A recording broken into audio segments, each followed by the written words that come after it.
It's time for Twig This Week in Google. Jeff and Stacey are both here. And, of course, the very first story, we've got to talk about Facebook's plan to create Zuckbucks worldwide. Or is it called Facecoin? I'm not sure.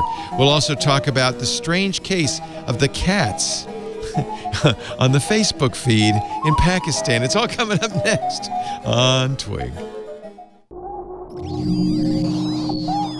Netcasts you love. From people you trust. This is Twig.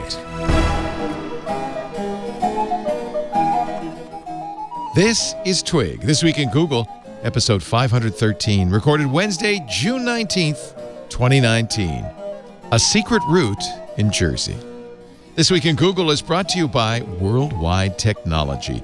Worldwide Technology's Advanced Technology Center is like no other testing and research lab, with more than $500 million of equipment, including OEMs like NetApp. And it's virtual, so you can access it 24/7. To learn more and get insights into all that it offers, go to wwt.com/twit. It's time for Twig This Week in Google, the show where we cover all the goings-on in the Google-verse. Not just Google, but Facebook, Twitter, journalism at large. And that part of the reason is, of course, this guy right here, who is our esteemed professor. Is that the journalism or the large? He's the large journalist at the City University of New York, the Craig Newmark Graduate School of Journalism. He's the Tao Knight Leonard somebody professor of I don't know. I don't have my page in front of me. Anyway, it's Jeff Jarvis. We all know that. The longer the title, the less power you have. Yes. Former that's good. TV blogger. Former TV guide critic. Oh, Jeff I was a Jarvis. critic. I was a critic. Oh, I'm sorry. They didn't have bloggers when he was young. Yeah. That's what I thought. Okay. That's My Stacey bad, Higginbotham, our IoT guru, in her new abode on the West Coast here with us. Hello, Stacey. Hello, you guys. You happy in Seattle? Oh, I'm so happy. I've been singing all day. It's been nuts. Oh, that's awesome. I think the weather's going to be good for you. I do too. Yeah. I am. A little more Climate humidity. change. So it's going to be bad for the cooler. earth, but good for Stacey. Well, I mean, climate change hitting Austin was going to be way more impactful. Yes. Yeah. Well, Yes. maybe not more impactful, but in a more personal negative way. Anyway. It is early to talk about this because it was only announced yesterday, but it is, to me, maybe the most interesting and could be most important story of the year. Wait, can we guess? Yeah. 1, 2, 3. Libra. Yes. Yeah. Facebook's cryptocurrency. And already, France has said, hold on there, big boy. You're not so fast, Mark Zuckerberg. As has the chair of the House Financial Services Committee. This is going to be Maxine Waters, this is going to be a very interesting story. It's not going to happen till next year. And it takes some understanding, and a little bit of research to really get what's going on. I'm going to refer, because I think they are the smartest guys out there, to the Wired article by Stephen Levy and Gregory Barber, The Ambitious Plans Behind Facebook's Cryptocurrency Libra. The deal is complicated. First of all, maybe it's not even quite appropriate to call it Facebook's, because, as Facebook will point out, Libra is a nonprofit out of Switzerland, Global Coin, the Libra Association. They're the Switzerland of digital coinage. The technology is open sourced. The control of the blockchain will be out of Switzerland. The Libra Association will consist of up to 100 founding members, of which Facebook is just one. Each of them will put in $10 million to fund the association and receive interest earned off the reserve. It's an NGO, in other words. Actually, no, I'm sorry. I have some skepticism about this part, but keep going. There will be NGO members. Libra is not an NGO, but it is a nonprofit. Right.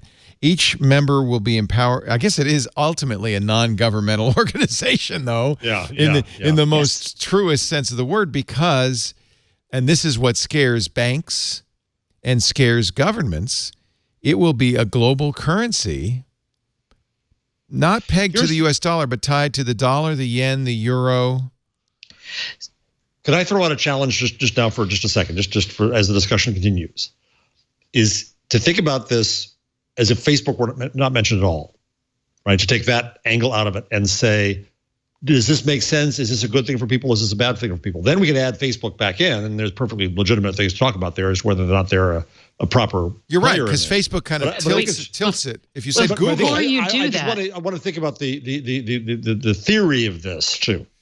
Go ahead, Stacey. Okay, so we totally can. But before you do that, I want to bring up the fact that I have, in covering technology, I'm sure you guys have seen this too, there are tons of independent standard settings boards or organizations that have been created but are yet dominated by one member. And I think it's important when we're talking about this to understand how much Facebook has here. It does say that it eventually will step back, but we have no guarantees there. There's a lot of decision-making that happens in these organizations, and it's entirely possible for an organization with 100 different groups involved to still be dominated by one or two major players. That's all I want to say. Fred Wilson. Yes, you're right. Maybe great investor Fred Wilson says, think of Facebook as the Satoshi of Bitcoin, the creator of Bitcoin, and Libra coin like Bitcoin. In other words, Satoshi released it into the world. Facebook came up with the technology and is open sourcing it. I think it's also important to say that Facebook understands the value of this not being Facebook. Some of the articles out there have described this as Zuckbucks. That's the phrase I like. And Facecoin. If it's that, it's dead in the water, says Marcus. I'm not sure who Marcus is. That is David. Is it David Marcus? He's the Facebook executive who came up with this. Yes. Okay. He was president of PayPal. Yes. So here's how the Levy article begins. Near the end of 2017, on a Dominican Republic beach with his family, Facebook executive David Marcus wrestled with a question he'd been pondering since his previous job as president of PayPal. How would you build the Internet of Money? A friction-free global digital currency would be a boon for many people with mobile phones but no access to banking, which also coincides with Facebook's commercial interests because that's the other billion or the next billion Facebook people, right? And who better to develop something like this, Marcus wondered, than Facebook with its global reach and massive user base? He was at the time head of Facebook Messenger, and he texted Zuckerberg saying, it's time to talk about creating a cryptocurrency. He wrote a memo that laid out his ideas, and Zuck quickly endorsed the plan, saying the approach synced with his ideas. They were thinking about this for a long time, and with Messenger, Apple has kind of in iMessages payment using it's Huawei shows the path, right? I mean, the Chinese model that you can do everything. You're thinking of WeChat, not Huawei. WeChat. Sorry, WeChat. Thank you. WeChat. But this is more than that. This, I think, it would be a currency that Messenger would run on. Facebook Messenger would run on. But listen to, so. To your point, Jeff, what if we leave out Facebook, but we mention the other partners, Visa, MasterCard, PayPal, Coinbase, Stripe, VCs like Andreessen Horowitz and Thrive, Kiva, which is that micro lending nonprofit, the NGO Kiva. Even though this will not be a lending platform, let's be quick to add. Yes, but maybe the lending would occur in global coin is the idea. Right, Women's World Banking, Vodafone, eBay, Lyft, Uber, Spotify. These are all partners in this. No banks, of course, because if you're going to pick one victim of this, it would be banks. Well, the other one that's not in there and it's not a victim. It's somebody who victimizes customers around the world is Western Union. Oh yeah, this would totally replace that. That's one key to this. I noticed M-Pesa isn't in there either, which is the African payment platform that is basically widely used in lieu of banks, but Stripe is in there. PayU is in there. PayPal is in there. So It's an interesting group. Mercy Corps, Ribbit Capital, Union Square Ventures. It's a really interesting group. Stacey, you were trying to get in. Yeah, so there's a couple things about this that we should look at. One is there's a lot of value in understanding what people are buying, what people are spending money on, and how money flows around the world, and seeing that in almost real time. It looks like, and again, I don't know the math behind this, but unlike something like Hyperledger, it looks like the blockchain process behind this, the math behind this, will make that sort of information public. So a company like Stripe, Spotify, even Visa and MasterCard, who actually already have access to this data, it behooves them to have something like this where they can see what people are buying. Two, Facebook says that none of the information would go back to Facebook.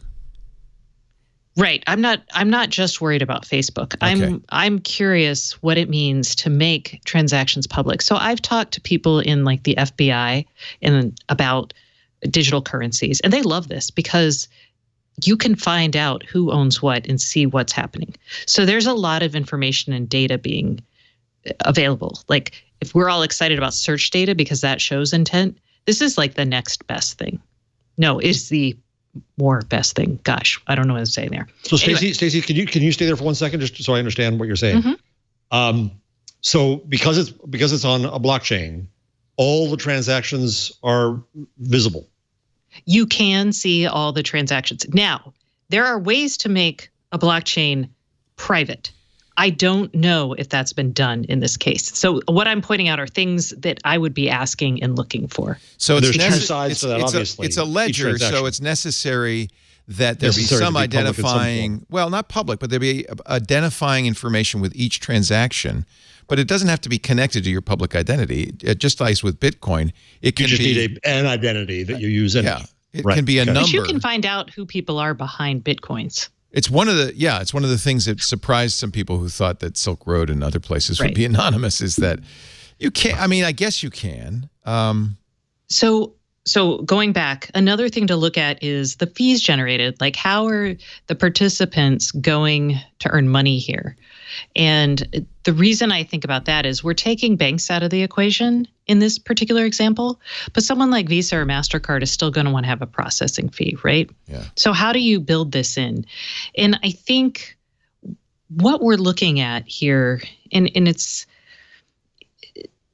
we talk a lot about digital currencies, and I think one of the important things here is that it's going to be decentralized, which is awesome and scary.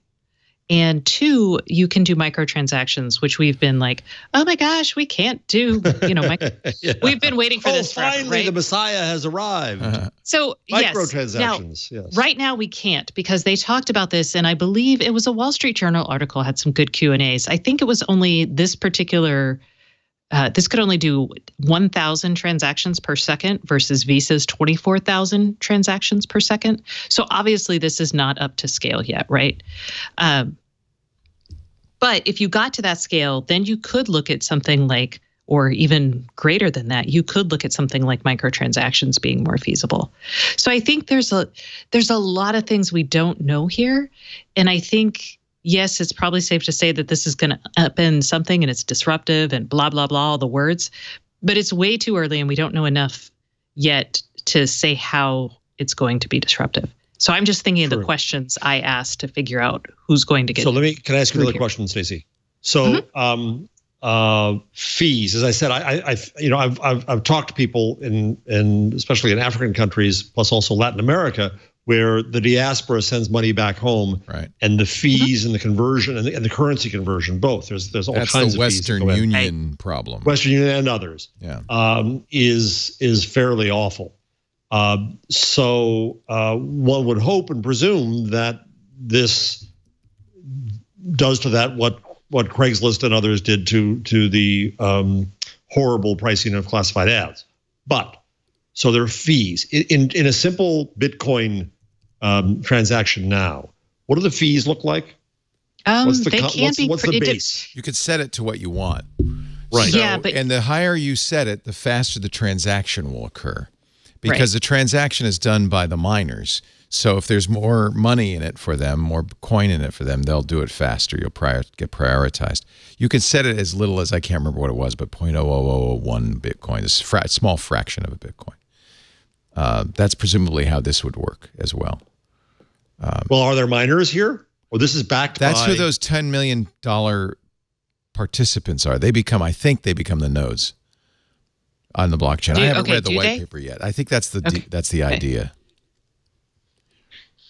This was announced yesterday. There is a white paper which I will read, and I'm sure a lot of people who understand cryptocurrency better than I will. And by the way, France, U.S., and India has already introduced a bill that would ban it in India. Remember, this is somewhat similar to Facebook's Internet.org plans to bring the next billion people onto the Internet through a specialized... Which India went after. And India said no. Well, they Facebook felt it was wasn't going to launch this in India anyway, according to, it was a TechCrunch article. Oh, interesting. So, okay. I don't know if it's up to Facebook where it gets launched. Well, let's put it this way. Supporting it on their platform for those users in specific countries. Got it. I mean, because that's what Facebook, if Facebook is truly independent from this, that's what it offers, is the fact that a lot of people are already there and Facebook will make it easy to convert, is my assumption.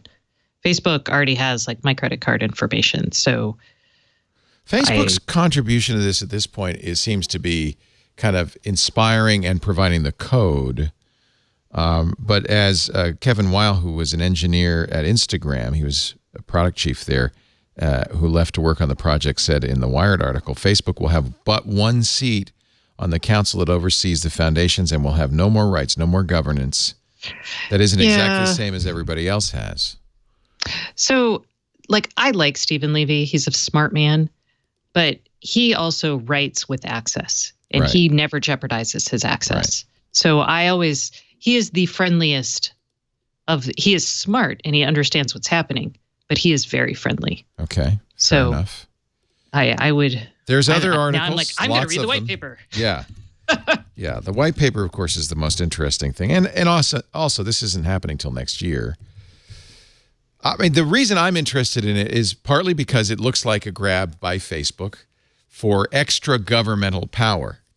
It's almost as if Facebook, if Mark Zuckerberg said, well, obviously I can't run for president. What else could I do? Oh, I could be emperor of the world. And said, well, what about a global, really, isn't that interesting for Facebook, a global currency? But I think that's interesting for everyone. It's smart that Facebook is saying, but we are going to be one among equals. We are not going to be running this show. It is interesting for everyone. Except the banks, but let's get rid of the banks. I don't have a problem with that if we come up with exactly. To be able to do transactions easily would be a wonderful thing. Hold up. Okay, so there's a couple things.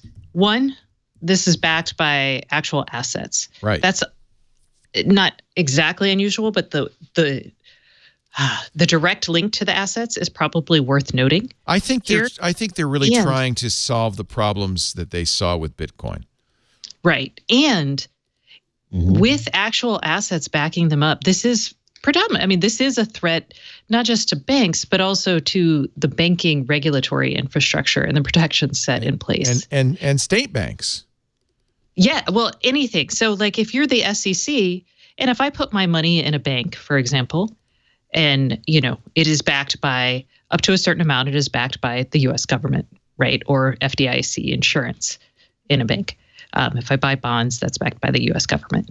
So if I'm putting my money into Libra, that's backed by the Libra Association with some bank deposits in, it says, short-term government securities.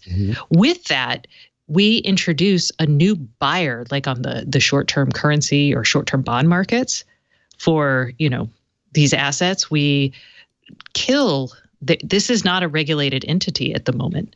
So there's a lot of potential for all kinds of things. Malfeasance. Not just money laundering, but malfeasance, or just a lack of understanding, which we see a lot in the tech community, which is we could totally do this better. And then they're like, here we are with our, trading, basically our trading pool of money, and let's see what we can do with it. And, we've seen banks go astray with this, but that's why the SEC has, changed rules about how much money you have to have in reserve if you're going to do certain kinds of securities. So we'll see.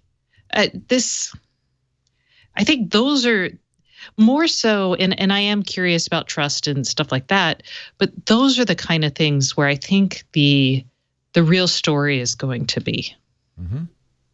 So, Leo, let's go back to your point about the extra governmental piece here, because I think that in the long, whether or not this is the path that works or not, I mean, before this, we have Bitcoin, which is certainly extra governmental. We have wars fought over data, fought with cyber hacks now that is extra governmental. We have wars, in essence, fought with disinformation, which is sometimes extra governmental, sometimes not. The challenge to government and all this also fascinates me. That's a huge just challenge. Conceptually, why, so what services do governments provide? Well, they provided more security for currency, which Bitcoin didn't have, or was volatile. So along comes this consortium saying, okay, we'll fix that. And we don't need you, government. Now, government's going to try to intervene, but at some point, government's going to lose. Well, not necessarily. I mean, these guys may... they may blow through all their cash and not be able to pay back people on their they may not be able to back their security, basically. I mean, in some ways you're like, you have a lot of faith. Would I buy Venezuelan, are they pesos? I don't know. I would not right now, because that is right. Not, no, I couldn't agree more. I'm not saying that this is going to win. I'm just saying that the challenges to government are going to keep coming and coming and coming and coming. So there's two parts of it. One is the crypto part. But the other part is just a non-governmental currency. Alipay in China is a non-governmental currency that's digital payments across social platforms, is in fact, because it's Chinese, believed to be part of government surveillance there. In fact, it seems, some say it's actually a critical part of their whole social credit system is Alipay. So there's always that potential, crypto or not. So, I mean, there's so many interesting the reason I think it's the story of the year is there's so many interesting facets to it. And to watch governments, which have pretty much ignored cryptocurrencies up to now, immediately step forward and say, oh, hold on. Well, the SEC has been regulating token sales for a while now. Yeah, but they're allowing it. They're not, what governments are saying now is, no, you can't. Well, I think they're saying, let's look into this. Yes, there are bills being proposed, but I think that's a typical knee-jerk thing. I think what's going to happen is they'll use these as an excuse to understand and dig into this more, and maybe they will. And, they're right. Well, and also, let's not forget banks spend a lot of money on Congress, and they may act to defend the interests of the banks. The banking industry is so powerful in this country. Look what happened in 2008. Remember all those bank presidents who went to jail? Oh, no, nobody did. Well, the banking industry, but it's so intrinsic to our economy that they kind of had to do it. So an interesting option is... I mean, that's what these blockchain guys are talking about as well. Is it intrinsic, or is it just a 19th century way of keeping track of who has what money? Well, that's a really important thing to keep track of in a capitalistic but what if we had a better society? way, better decentralized way? Well, this might provide it. I would say, we're going to have to wait. I'm sorry. So we're going to go out on a limb here, but Well, understanding, I should have prefaced this with, this was announced yesterday, and we're all just scrambling to understand what it is and what it means. I just think it's fascinating. It is. And I think you asked a really important question, Jeff, when you said, well, what if you took the word Facebook out of it? Then what would you say? The problem is without Facebook backing it, it's not nearly as interesting. It doesn't have nearly the clout. I mean, hold on a second there. I mean, let's say two things. One, the internet has cooties right now with government and media, and Facebook has nuclear-powered super cooties. So, that's the timing is not great to do something innovative and disruptive. This is another conversation, which I'll start after this, about what is Facebook up to. But go ahead. Right. So it's really almost impossible to take those two factors out. Yes. But I'm just fascinated by the infrastructural question here about currency and what works and what's a better service for people. We've already talked about the international piece of this. If you could take out all the middlemen to enable, what do they call it when you send money back home? There's a word for it. Money orders? No. Remittances. Remittances. Thank you. Remittances. To make that smooth and take out currency transfers and other middleman fees, that's a good thing. Also to make people who don't have a bank account part of the economy. Right. So this is all good, except we still yes, the banks do not serve everyone. Yes, there are crazy fees, especially internationally, from rich companies going to poor companies. But I will also say that in many cases, like the US and other, like Sweden, places like that, the banks are trusted entities and they're backed by the government. That's one reason why in the 2008, we didn't let them go under as the US. Right. When you give that power to something else, which is fine, you may be dooming people who haven't had access to a bank account to using something like this without any regulatory oversight. Yeah. Yes, all true. Now let's go to another level where what kind of, just within the US, let's say, what kind of commerce does this enable? What kind of commerce does WeChat enable in China that we don't have here? What kind of new businesses can be started? What does that look like if you have this kind of fluid currency and easy transfer? I don't know the answer to that question, but to me, those are the things that are interesting to me before we get to the political issues of Internet today and Facebook. And now, Leo, what's Facebook up to? Well, I think so that's the timing Messenger is interesting. I think it's their messaging services trying to be Chinese messaging services. That's my first thought. Well, we know they want that, and that actually is not incompatible with Zuckerberg's stated plan to put in end-to-end encryption and privacy and all of that stuff. In fact, in this day and age, making it that way would make it more palatable to people, right? I'd be more likely. I mean, as soon as you turn on Venmo, I was talking to somebody about Venmo the other day, which is, by the way, widely used. Henry uses it. My son uses it. But as soon as you turn it on, it starts broadcasting your payments publicly to everybody. Yeah. And you don't turn, Henry, you haven't turned that off. You know about it, right? You know that every transaction you do on Venmo is public, right? Yeah. But you never turn it off. No, you can, though, if you want. Yeah, I do, because I don't want people to know what I'm buying. Yeah. Why do you leave it on? Because your father's paranoid. There's a social aspect. There's a social aspect to it. It's interesting to see what people are doing. Yeah. And people have fun with it. What is that social aspect? What is the benefit? It's fun because comment on transactions. Yeah, you put in fake comments. Yeah. You make jokes. You put in fun things. It's a comedy opportunity. It's a comedy opportunity. There's a lot of emojis in there. Yeah. Some of it's genuine though. Thanks for last night. Well, nobody labels their transactions actually what they are. Nobody says for pot, booze, and women. Right. Except my son. But that makes me think that you're not doing that. No. Right. How to embarrass your son on national He never podcast. said that. No, he never said that. but I of course, and I tell everybody when I tell them about Venmo, and don't forget to turn on the privacy switch because it's off by default. But I know Henry knows that, and he leaves it on. He leaves leaves his transactions public. So I think that's kind of fun. There's a social aspect to it. Well, there's also, there was probably about a year or two ago, the Venmo transactions were being scanned by, and I can't think of the name of the committee, but the anti-terrorist group or anti-terrorist banking committee, because people were like, for anthrax or whatever. And they were like, nope. And people were getting their accounts suspended. For anthrax. Please. I'm going to use Venmo to buy anthrax? Come on. But these were jokey comments.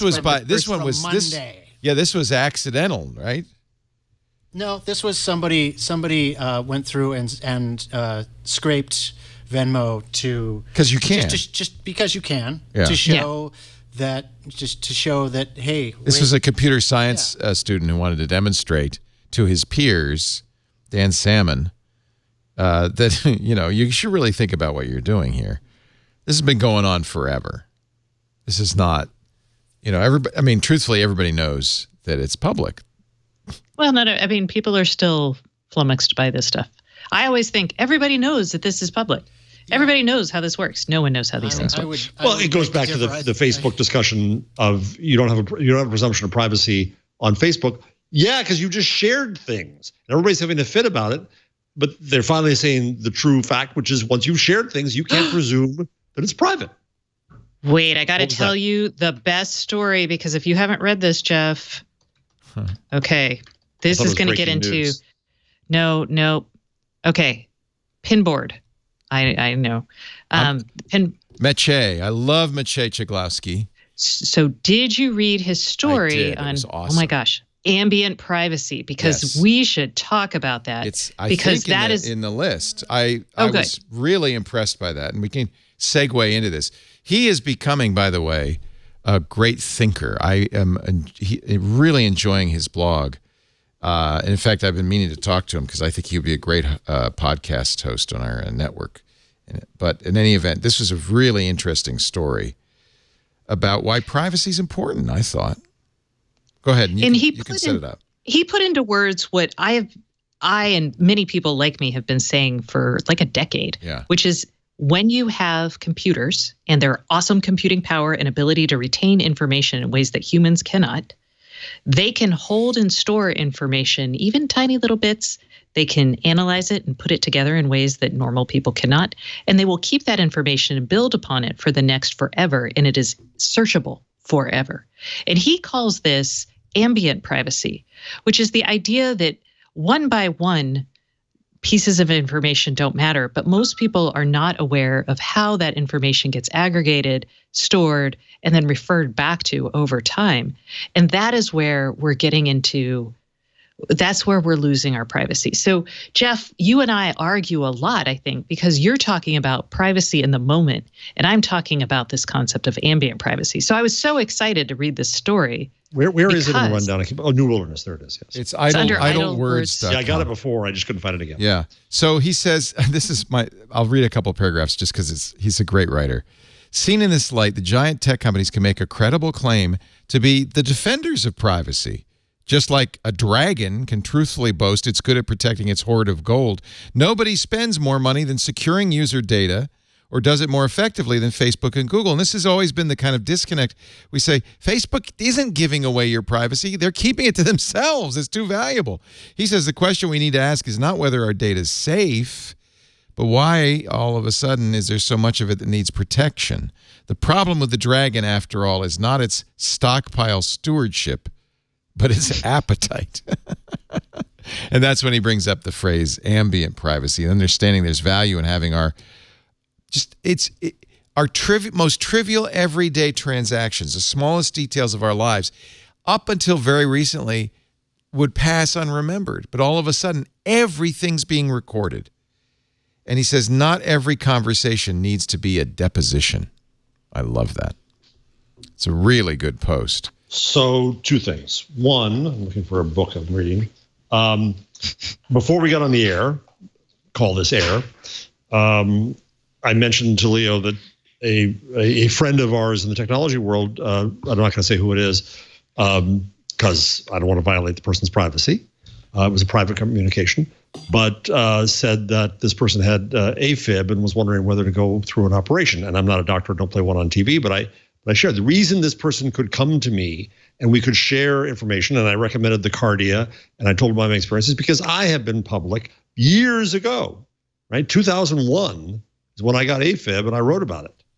And I haven't written about it hardly any since. So is that ambient? Yeah, it's back there, it's out there, it's searchable, and good comes of it. It's not you the made he's that talking choice. about. So that's not sharing. ambient, I would argue. That's sharing, which is very different. But sharing can take many forms. What 7-Eleven you walk into and when is not that kind of sharing. Ambient privacy would be you walking into your clinic, it being logged on your Foursquare account, and maybe a surveillance camera nearby, and a computer somewhere putting that together and saying, oh, Jeff has AFib. And then decisions being made for that for the rest of your life based on that inference. Right. And what my argument to this is always, Dana Boyd taught me this. You control the use of the knowledge. You don't try to control the knowledge. In a free and modern society, one based on freedom of information and thought and expression, trying to control knowledge is a dangerous concept, and one you can't really win at because the knowledge is out there. You know, I bought Cardia. Somewhere there's a transaction that knows that. My bank knows that. My ISP knows that. Tons of people know I bought Cardia, so they can tell if they want to who has AFib, because who else would buy Cardia? Which, by the way, is a very good product, and I recommend it to anybody out there if you want to have a quick and easy $99 EKG that's approved by doctors. So the issue there is not that transaction exists somewhere in data. The issue is what is done with it. The regulation, as I wrote in a post last week about regulation, is that it's not about regulating the internet or regulating the technology. It's about regulating human behavior, whether that human behavior is a big company or an individual person. That's what we've always regulated in the law, and we still need to regulate.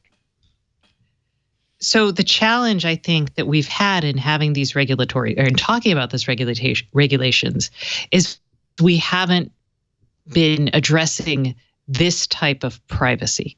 We have been addressing individual one-off uses of, hey, don't share naked pictures, or hey, we've decided that children are a protected class and their data should not be floating around the internet. So I think by putting words to this and by introducing the concept in a very good way, I think he's helping drive a conversation that we haven't really had the words to have. Well, he also points to a significant consequence to the loss of it. Now, let me read another paragraph. My own suspicion is that ambient privacy, this kind of trivial privacy, plays an important role in civic life. When all discussion takes place under the eye of software, in a for-profit medium working to shape the participants' behavior, it may not be possible to create the consensus and shared sense of reality that is a prerequisite for self-government. If that's true, then the move away from ambient privacy will be an irreversible change because it will remove our ability to function as a democracy. This is a symptom that I've been noticing, that everybody's been noticing, and I'm concerned about it. I don't know if I accept his causal link to it, and to the loss of ambient privacy. But I feel like Joan Donovan has talked about this as well. Yeah, I think she probably thinks about it a lot. Well, I just want to be careful that there is, and we've had this discussion a million times, so I don't know how productive it is to have it again, but I will, you've heard me say this before, so I only have so much to say, but there is ambient data about things like health that could be useful. And to cut it off, we don't know what we're cutting off. And so on the presumption that something could happen, I get worried about trying to erase all possible outcomes, because you also erase good possible outcomes, as opposed to saying, what could bad uses of this be? What do we then regulate and forbid? Which I'm fine with. I don't think it's the gathering of knowledge is not necessarily a bad. You have to look at, does the good outweigh the bad? Not that, are there two sides to this issue? Well, you can't but know. We can make educated guesses. And we can say, hey, going forward this way, like I can tell you that I don't know exactly what would happen if I built my house on the edge of a cliff at, certain engineered parameters, but especially with climate change. But I can say, hey, it's probably not good. So it would be awesome to have those cliffside, seaside views, but the risks are a little high there. And I think it's fair to say in some cases that, yeah, it would be awesome if we saved 10 people from dying. But if it's the consequence of 100 million people losing their health insurance, I would say no. Well, so let's go. Okay, now I'll cue you. In the rundown, I put up a provocative headline under other. Cue the moral panic or treat the ailments. Language on Facebook posts is more predictive of some diseases than demographics. A university study from University of Pennsylvania School of Medicine found that language around some obvious things, mentioning bottles a lot and glasses and things like that, probably issues of alcoholism, but mentioning I gotta find it. Get myself on the screen. It's farther down. You brought this. We don't have to go into depth on this because you brought this up before. I didn't bring this one up before. Yeah, but it's a brand new study. I think we all stipulate that there are benefits to this mass collection of data, but nobody's saying that there isn't value to the mass collection of data. Yeah, sure, you can diagnose diabetics from the I didn't Facebook hear you posts. both say it now. Well, so I think we both stipulate. There are goods coming from this, but I don't know if they always outweigh the harms. And you I can't think necessarily know the harms or the good for quite a while. I think we're in the smack dab in the middle of the harms right now. But you're also in the middle of the goods, and the problem is the media panic going on right now doesn't give any attention to that. Well, I think it needs to be done now because it's going to be too late pretty soon. But then Mache likens it to environmental regulation. I think that's a really interesting and telling. I mean, there's a point beyond which it's too late. He says, I believe Mr. Pichai and Mr. Zuckerberg are sincere in their personal commitment to privacy, just as I'm sure the CEOs of ExxonMobil and Shell don't want their children to live in a world of runaway global warming, but their core business activities are not compatible with their professed values. See, that's to my mind, that goes too far. The core business values here also enable, I'm going to say it again, I've said it a million times, living while black. Me too. Yeah, Black Lives Matter. We all voices know that. Were We all never stipulate heard it. in big white-owned media that now have voices out there that now can speak. That's part of their core value too. That's connecting the world. Yes, so, you have Myanmar, which is a horrendous thing, but you also have living while black, which is a good thing. Mache, and how can you now think that you have the hubris to balance all of that? Here's the questions Mache says we should be asking. Our discourse around privacy needs to expand to address foundational questions about the role of automation. To what extent is living in a surveillance-saturated world compatible with pluralism and democracy? What are the consequences of raising a generation of children whose every action feeds into a corporate database? What does it mean to be, and this is the key one, to be manipulated from an early age by machine learning algorithms that adaptively learn to shape our behavior? I don't think that's worth the benefits that we will all stipulate. I just don't think it's worth it. So in June 27, 1900, Mark Twain wrote a letter. I won't read the whole thing because it's really good, but he says, all the world acknowledges the invention of Gutenberg is the greatest event that secular history has recorded. Gutenberg's achievement created a new and wonderful earth, but at the same time also a new hell. During the past 500 years, Gutenberg's invention has supplied both earth and hell with new occurrences, new wonders, and new phases. Skipping to the end. What the world is today, good and bad, it owes to Gutenberg. Everything can be traced to this source, but we are bound to bring him homage for what he said in dreams to the angered angel has been literally fulfilled. For the bad that is his colossal invention has brought about is overshadowed 1,000 times by the good with which mankind has been favored. It took 450 years to come to that judgment. Okay, so we're talking about global surveillance. Not books. You're also talking about global sharing. You're also talking about global connection. You're also talking about global empowerment of people who've never been empowered. You're talking about a lot of good things. If you put it all in one frame, I'm not talking about those things. I think we can actually separate the actions of surveillance from a lot of the things that you're seeing as positive. I think proactively sharing is very different than passive collection of information. Karsten, go ahead. Okay. Mr. Harvard here. Do you think the past 200 years of democracy are worth the tremendous loss of life that occurred in the 200 years before that because of the Protestant Reformation? So when I was in Italy at the journalism festival, that's the trade-off. That's the trade-off. Well, or you could say the press, that's the trade-off. Or could you say the rising standard of living in this country and around the world is worth destroying the planet that we live on? Would be another similar trade-off. There is no simple one-to-one trade-off, my friends. Well, I'm just saying life is not that simple. And you can say, oh, if we just shut off that, then everything will be okay again. And that's what I hear too often. If we just shut off Facebook, everything will be okay again. We're not talking about shutting this off, Jeff. We're talking about recognizing what this is, what the natural repercussions of bringing all this technology into our lives will mean for us. And then let's hear more about the good, Stacey. I don't hear the good. You want to hear the good? The regulators? The regulators? Let's look at what they've already done to damage the internet. That's okay. I think you're being an apologist, Jeff. At this point, that's completely I'm completely distracting from the real question. I'm a defender of the internet and the freedoms it brings. No, at this point you're not, Jeff. You're being a defender of surveillance capitalism, saying, "Well, yeah, but we got a lot of good things out of it." So pay no attention to the consequences. Pays you, pays me. Yep. But you're saying do you want to pay no attention to the consequences? You say, hey, the consequences, it's just what happens. Pollution just happens. The current formulation, advertising is generally being called surveillance capitalism. So, Leo, you're in the business of surveillance capitalism. You're selling certain audiences to certain people. You're in it too. I would disagree with you on that, actually, because we don't. What we do is we create content that attracts a certain kind of person. We don't know for a fact that Jeff, that's you're turning listening. Leo's business model into a straw man here. Don't do that. You could be, fine, but that's media, so it's Time Inc. I've said this many times before. I can go to Axiom far before the internet and give more data than could an internet company.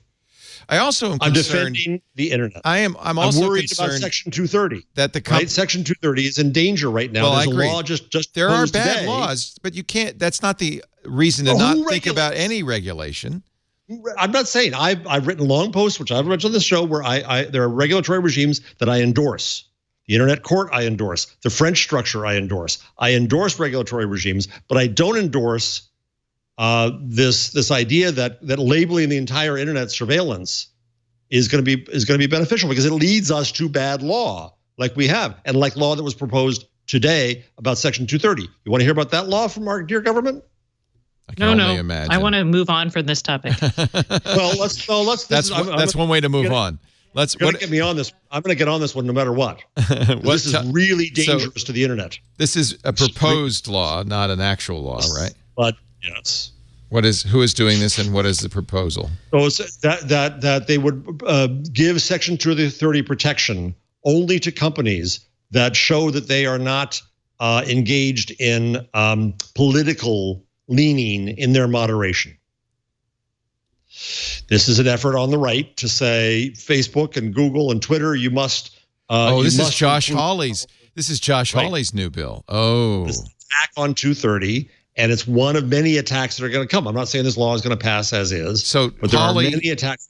Has proposed a bill called Ending Support for Internet Censorship Act, which would say that companies would be stripped of their safe harbor immunity, their Section 230 immunity, if they exhibit political bias or moderate in a way that disadvantages certain political candidates or viewpoints. I guess you could say this is bringing back the Equal Time Amendment.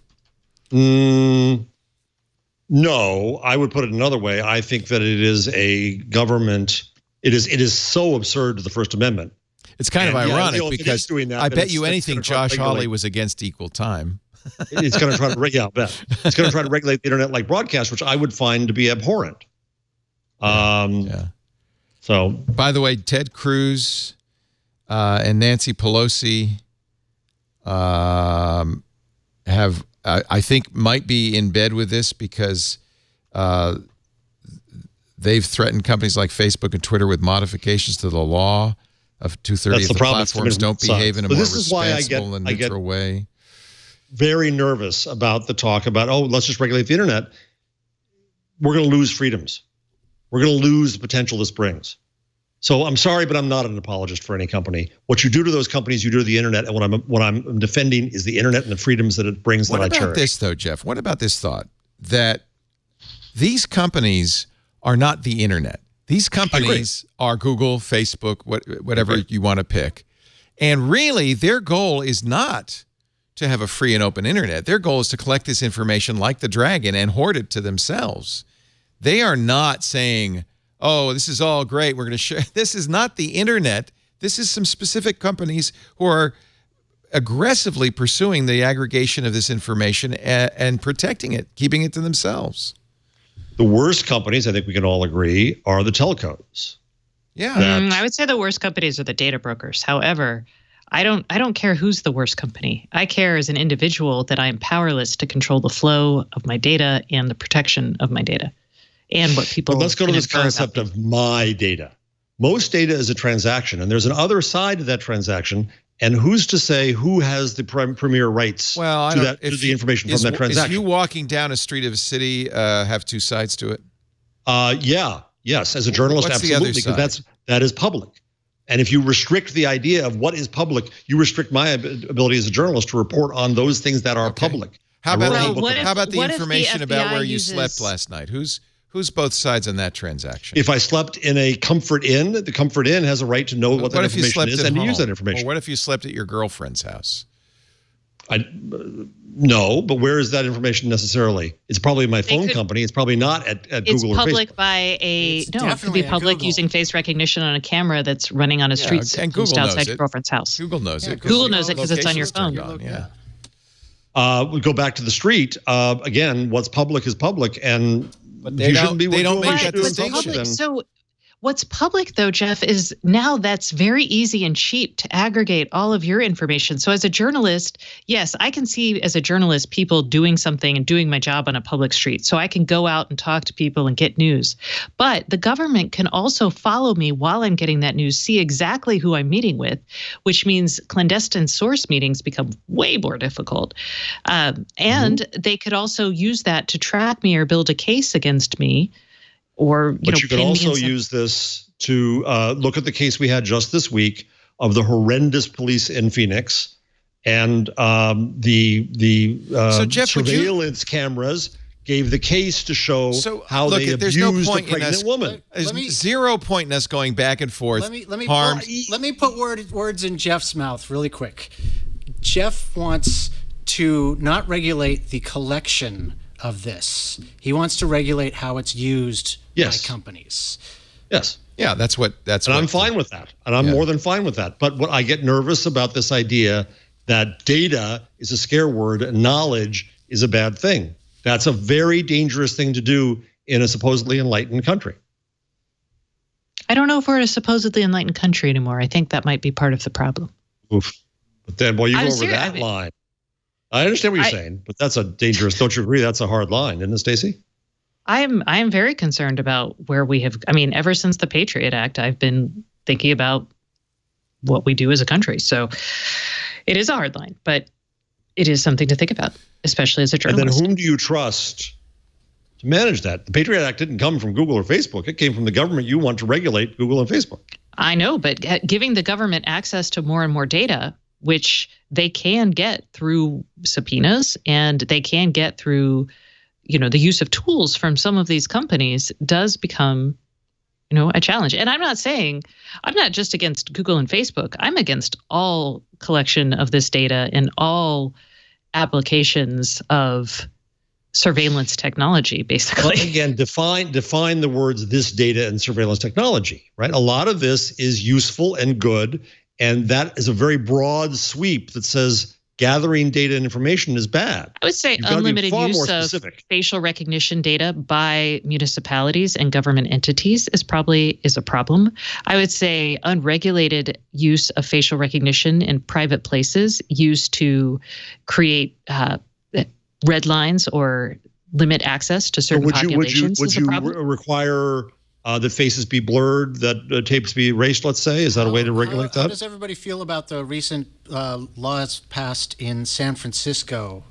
They banned face recognition in San Francisco. Law enforcement's use of I think that's good. We've actually seen how law enforcement is abusing. What if they're using it to find someone who's left the old folks home who has Alzheimer's or a missing child? You know what, Jeff? Or in fact, a terrorist. But wait, Jeff, you're saying you say you want to focus on how it's being used. This is a very narrowly targeted law about how this data is being used. Right. So Carson, answer me this because I haven't followed the law this carefully. Okay. If it's law enforcement can't use it, no, I'm against that. If law enforcement can't use it in these cases, I'm all for it. How was the statute written? Law enforcement cannot use it. That's what I'm against, because there are good use. Law enforcement is not wholly evil. Law enforcement How do you does feel things about that are unreasonable search safety. and seizure? I mean, that is Stacey, a law that is that is a law that is designed for protection of our individual rights. How do you feel about even though it might child? catch people? How do you feel about finding a kidnapped child? I think we should not break my sharp dividing line is if to find that missing child you have to break the Fourth Amendment, then no, yes. I don't want to find that child. Exactly. Even if it's my child, I know it's a crappy thing, and law enforcement deals with this all the time. I also throw in one little extra thing, which is sometime in this coming week, ICE is going to fan out all over this nation, looking for undocumented foreigners and is going to arrest them, detain them, and throw them into camps. And I bet you in many cases, face recognition will be a big part of this process. What's evil in that is not the technology. What's evil in that what they're is doing with it. Okay. Well, Right. Yes. But what we're saying is drawing a line on this technology. What is evil in over it, though, its use case. if the face recognition produces a large number of false positives because it isn't accurate in people of color? Then you regulate that. You don't regulate the opportunity. You regulate the use. That's what San Francisco has done. They've said this technology is not. That's specifically what San Francisco has done. Is that they've said this technology is not ready. This technology is right now. You should not use this technology for this reason and this reason and this reason, mostly because of the false positives. Can you imagine a different statute that'd be better written that says you cannot use it unless with approval of a court? That's why we have things like warrants. That's why you can do a wiretap, but you have to get a warrant. Maybe there that's are ways the right to regulate answer. this without going through the whole thing and saying all facial recognition. Yes, but is right verboten. now we can't use it because it's not accurate. So we're saying you can't use it. Like you could ask a court, but a court would say, I guess the court could say, hey, if you're looking for a white guy, it's pretty good here. But anything else, no. But they don't know who they're looking for. It turns it into a fishing expedition. Permission to fan out and search for all sorts of illegal immigrants. This is a completely legal move by law enforcement. And giving them more tools to do the wrong thing is legal, but I would say immoral. But I also think that there are things that are right things to do. And if we have that, I mean, I don't have much faith in our government right now, but the San Francisco police, I think that there are far better ways to write this. It was written in a moral panic way, which said this technology is bad in all cases. There are ways so we're going to agree to regulate it that disagree. make sense. Yeah. That's fine. Jeff's Can we gonna, talk about RCS? Yeah, we can change the subject, but Let's take a break. Jeff's- and then Jeff- talk about We have Jeff's a new gonna- new means to peel garlic that Twitter went crazy about. Jeff's gonna win this argument in the long run, because I fear that no regulation, even if they attempt to enforce it, is going to win in the long run. And so we'll find out what the consequence is. I fear we already know what the consequence is. Don't forget, let me say again, I favor some regimes of regulation. I've written about that. Stacey, you can knock your head on the mic, but I do. But I just am going to defend against broad swaths. The gathering data, surveillance technology. But if you were in China right now and you knew that Chinese were using face recognition to isolate and arrest a Muslim minority, the Uyghurs. I'm telling you very clearly what's bad there is the Chinese government. Right. And that's what needs to change. Right. Witness Hong Kong. Not face recognition. Gay Hong Kong. Right. Okay, you can't change the Chinese government if they've got a surveillance operation that can stop you before you even start. Good luck trying to we're not going eliminate to talk it about there. this anymore, because we're going to agree to disagree on this, because I think it's clear we And by the disagree. way, the garlic peeling video was debunked today by many people, even some famous chefs. Oh man, I really wanted to try it. I'm just going to put this up here. no. Don't put it up. Take it down, You're a Carson. killjoy all Carson around. is going on vacation and he's trying to speed this show along. But we're gonna take a break and come back, and we'll have a nice, happy, pleasant topic that we can all agree on. But that's not why you listen to this show.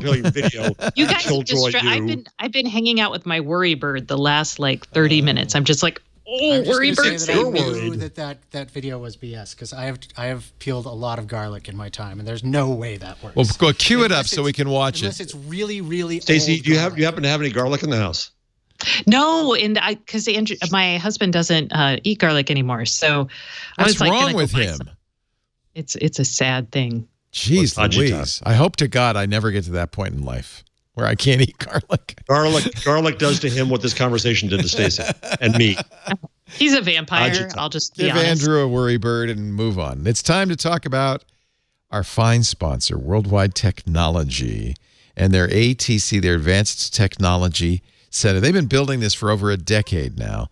It is so cool. It's grown exponentially. There's no other research testing lab like this in the world. And you can use it. You can use it from wherever you are 24/7. Let me talk about this lab. It contains more than $500 million in equipment from hundreds of OEMs, people like Cisco, NetApp, VMware, and then even small and new companies like Tanium and Equinix and Expanse that are disrupting WWT helps companies like yours acquire technology, install it, configure it, run it, choose it. And this lab is so awesome. The ATC, the Advanced Technology Center, is an incubator for IT innovation. You get hundreds of on-demand integrated solutions labs representing the newest advances in anything your enterprise might be interested in: flash storage, software-defined networking, network automation, endpoint security architecture.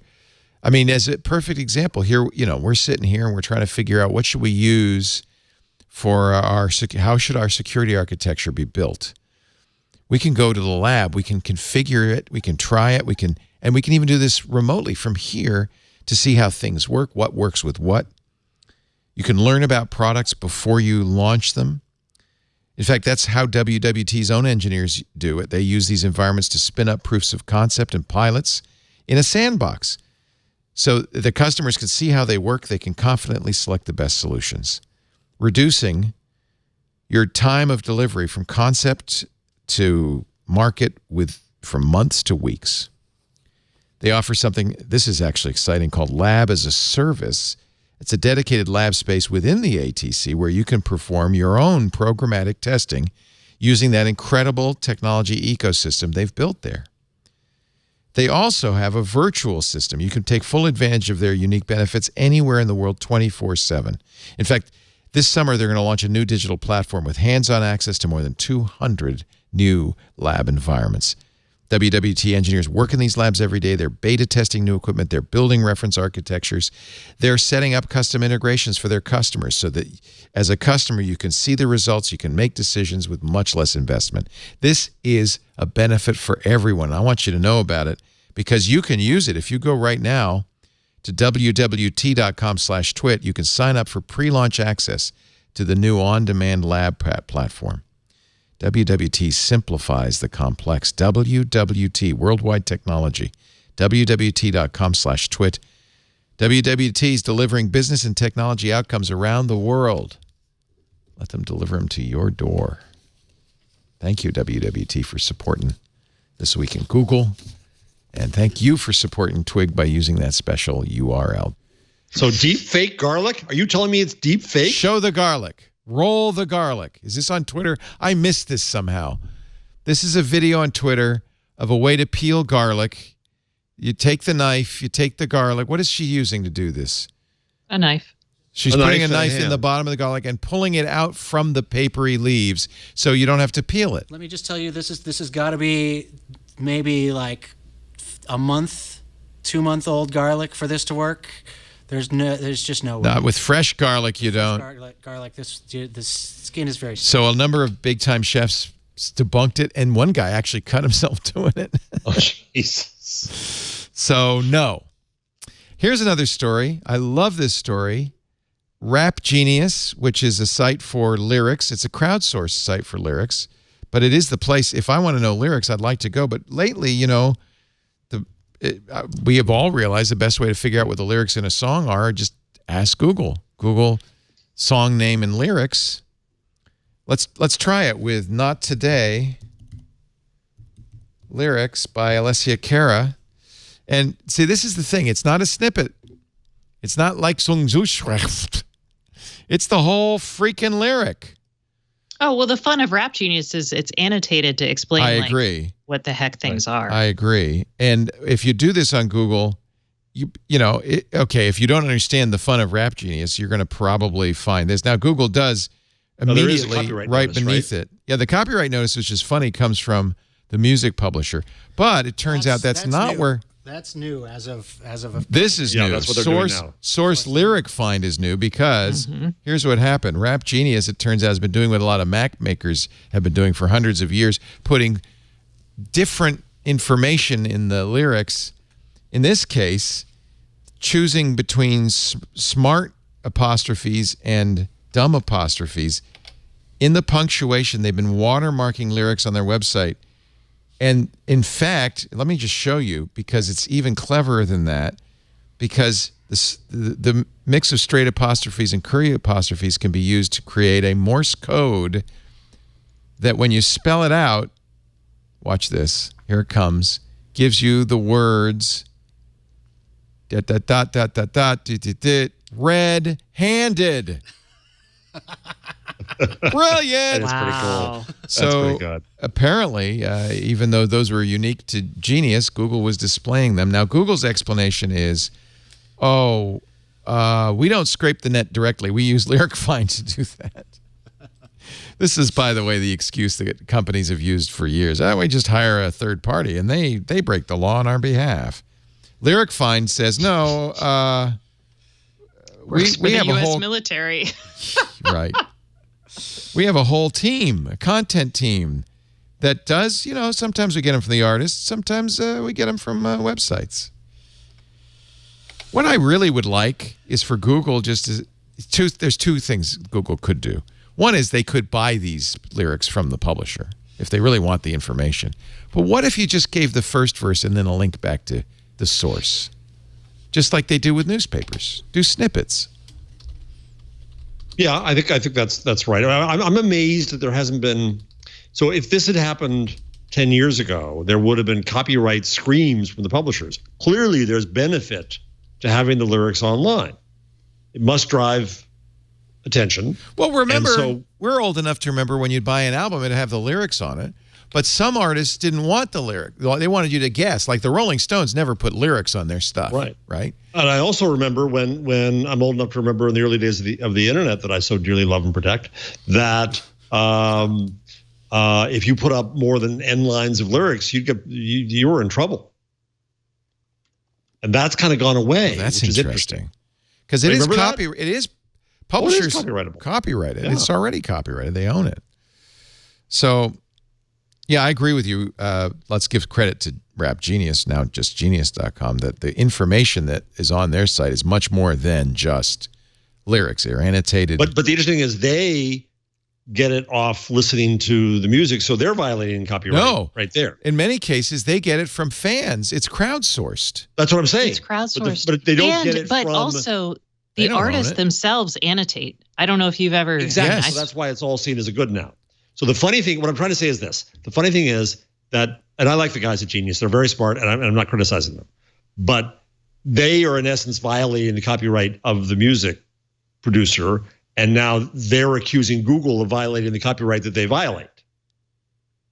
Now, the truth is that, as you say, the artists go in and join the conversation, so it's all a fine thing. Here's an article from 2012. Lyrics website owes music publishers $6.6 million because apparently posting lyrics is illegal. But I think that's changed. I guess the labels kind of accept it now. And by the way, if you listen to a song on your Amazon Echo show, it'll play lyrics in front of it, right? Mm-hmm. Google's Home Hub will now. Apple's even will on Apple TV. I think probably just as record companies have realized that having music on YouTube isn't the end of the world, that having lyrics on the web is not so bad. It's probably good for sales. And I have to say, I love the annotations on Genius because... Leo, here's the problem with your solution, is that it is the ubiquity of search. So when I went on RE Melbourne, there's a license. Here's the solution. They license the. This is back in when? What's the year of that? 2014. Oh, okay. Okay, then I stand corrected. That's what happened. They did license. They did license. They made a deal. No wonder they're peeved. They're paying. So I went on RE Melbourne 2 weeks ago. Yeah. And I said on Twitter, arm me with some lyrics, people. Yes. And so some people on Twitter did, but I had to find the original and confirm that played really that video. Lyrics. Yeah. So I had to search the lyrics themselves, which were in the middle of a song. And the only way I could do that is because Google had the entire lyric. By the way, Pandora is being sued by the publishing company for Tom Petty, Rage Against the Machine, and Weezer because they put lyrics without any valid license or authorization on the Pandora screens. Pandora shows lyrics beneath some songs on mobile and desktop, and it's done so since 2009, partnering with Lyric Find. It's apparently in flux. Yes. It's a situation in flux. Honestly, I really liked what Genius did. They suspected that they were getting scraped, and so they put smart quotes in there. Yeah, it was very smart. and they caught him red-handed. Let's see. I guess we could talk about RCS. This is just an endless cluster mess up. I love Ron Amadio's article. Google's 9th attempt at a messaging service. This is so funny. Yeah. 9th Listen to them all. attempt will be based on RCS, which is this rich communication services, which Google wants telcos to use to replace SMS. It gives messaging basically a few of the simpler features of, WhatsApp and Messenger. RCS has not been really widely supported by the carriers. RCS, according to Ron Amadio, will follow after Google Talk, Google Voice, Google Buzz, Google Plus, Messenger, Hangouts, Spaces, Allo, and Hangouts Chat. So now Google's, because they couldn't get the telcos to do it, are going to run their own RCS server. Important to note, this is not happening in America. For a very important reason. Why is it not happening in America? Why? None of the telecoms want to play around, and they have a lock on SMS. So it's going to happen in the UK and France. Yeah. You can't interoperate with SMS without permission from the telcos. So Google, says we'll provide a gateway. That's not a problem. We're going to make it universal, but if the companies don't go along with it, then you have a messaging app that doesn't work with anything else. Can I ask a dumb question? Please. Why does it work on Apple and it doesn't work here? I know you've explained it before, but I just forget. Because Apple has a captive bunch of people. And also have a lot of clout with the telcos. But Apple does support SMS as well as its own data-based messaging platform. So if you have to send a message to somebody who's not on an iPhone, for instance, because no Android phone supports messages, you'll use SMS. So the carriers say, okay, well, it's just interoperable. It's interoperable. Yeah, if you're so when I'm on, I'm an Android user, but everybody's iPhones. So because I am not using, because my carrier doesn't support it, RCS, and because I don't have an Apple phone on my end running the right software, I see stupid things like friend liked this or friend laughed. I got that one all the time. I hate it. Lots of I showed emojis. my head. I was like, please stop. And well, the other question you might ask is, well, why doesn't everybody just use Service X, WhatsApp or Facebook Messenger or Telegram, or there's a million of these? But the problem is nobody can. We all need to. Can we just set a standard and just all use it? Wait. There's an XTC for this. XKCD for this. There's an XKCD for everything in the world. They've dealt with this before. Let me see. The chat room probably gave us a link. They're very good on that. So one of the problems I have, and Ron has as well, with Google's solution is that it's tied to your phone number, which unlike Hangouts,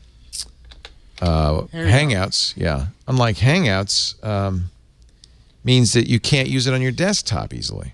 You have to tie it to your phone. Specifically, this is the standards one. Situation. There are 14 competing standards. 14, ridiculous. We need to develop one universal standard that covers everyone's use case. Yeah, soon. Situation. There are 15 competing standards.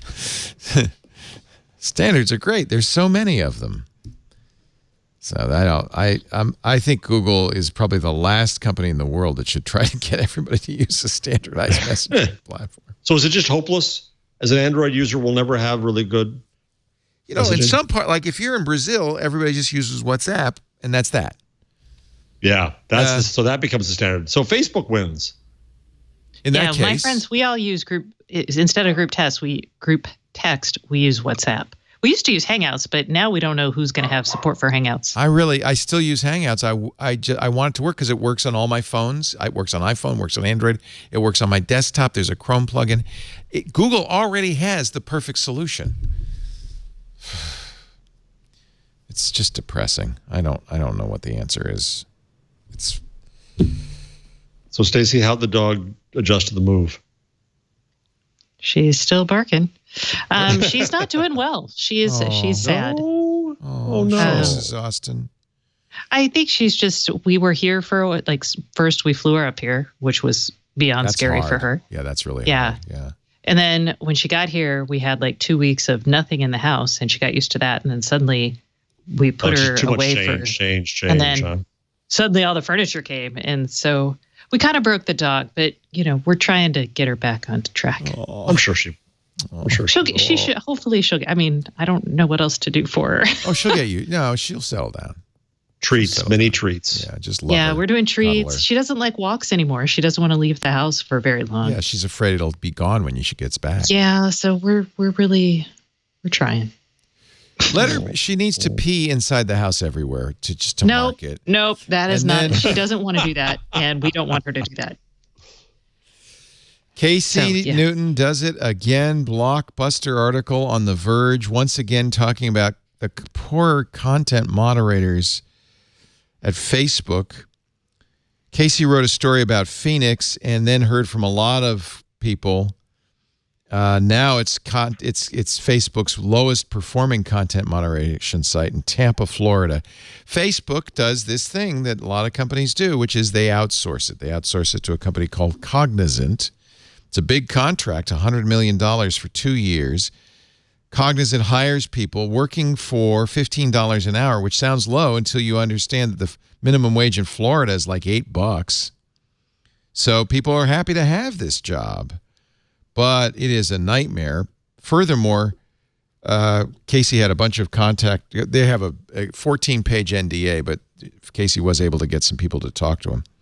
Contractors told me that Cognizant had lured them away from less demanding jobs by promising regular schedules, bonuses, and career development, only to renege on all three.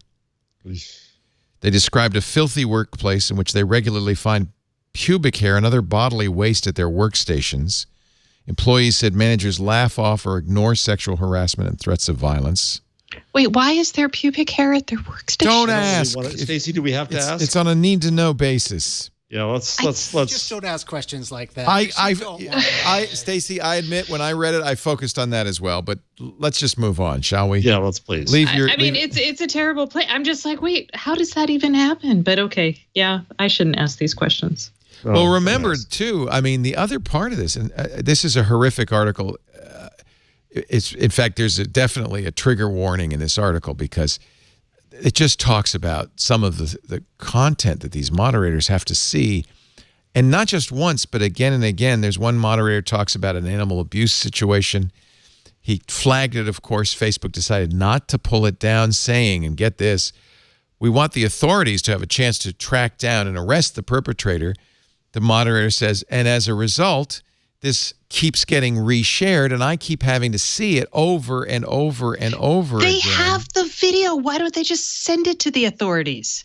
Because they track. This is a no-win for moderators, because the authorities complain sometimes about things being taken down because they want to see the traffic around it to understand the network.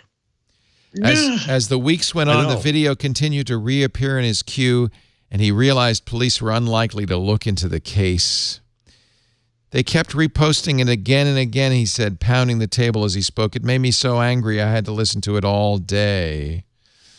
Now, there's part of me says you should get a better job. The algo doesn't do crap. Well, the other problem is, and this was true in the Christchurch video, is they try to hash the videos, but of course the videos get changed. Right. So there are n number of versions of the video because they know how to get around. Right. And the hash technology isn't smart enough yet to recognize the pieces. And when it does, they'll use it for surveillance tech to check out humans who've modified their own faces to avoid surveillance. Sorry, go on. There you go again, Stacey. Also, apparently Cognizant is not spending a lot of time screening hires, which, well, they give one example. They probably go pretty quickly. Yeah, they give an example. They hired a moderator who actually had been sentenced to 18 months imprisonment for an investment fraud scheme involving Facebook. And also, I think the constant barrage of these videos takes its toll on these people, and they start to act out. The result is a raucous workplace where managers send regular emails to the staff complaining about their behavior. Nearly every person I interviewed independently compared the Tampa office to a high school. Loud altercations, often over workplace romances. Verbal and physical fights break out monthly. A dress code is instituted to discourage employees from wearing provocative clothing to work. It sounds, the smell of marijuana is so strong. One manager complained he was getting a contact high. Anyway, it's a terrifying and sad story, and it's something probably when you read these statistics about the high rate of employment in this country, you should remember that many people are employed at jobs that are just awful. Yep. And the problem too. So I talked earlier. I went to a workshop for the oversight board that Facebook wants to do. That's not going to scale more the darn. The volume of the stuff is amazing, but the difficulty, as I said, they gave us a couple of case studies and people disagreed. And it's difficult. I read today the Washington Post has some really good reporting on a rich New York couple that's contributing more than $3 million to anti-vax stuff. Yeah. Right. And so they're out there everywhere. They're doing this stuff. How do you play whack-a-mole? Not with a bad video, not with a bad image, with a bad idea. Content. I know. Facebook now employs 30,000 people in these jobs.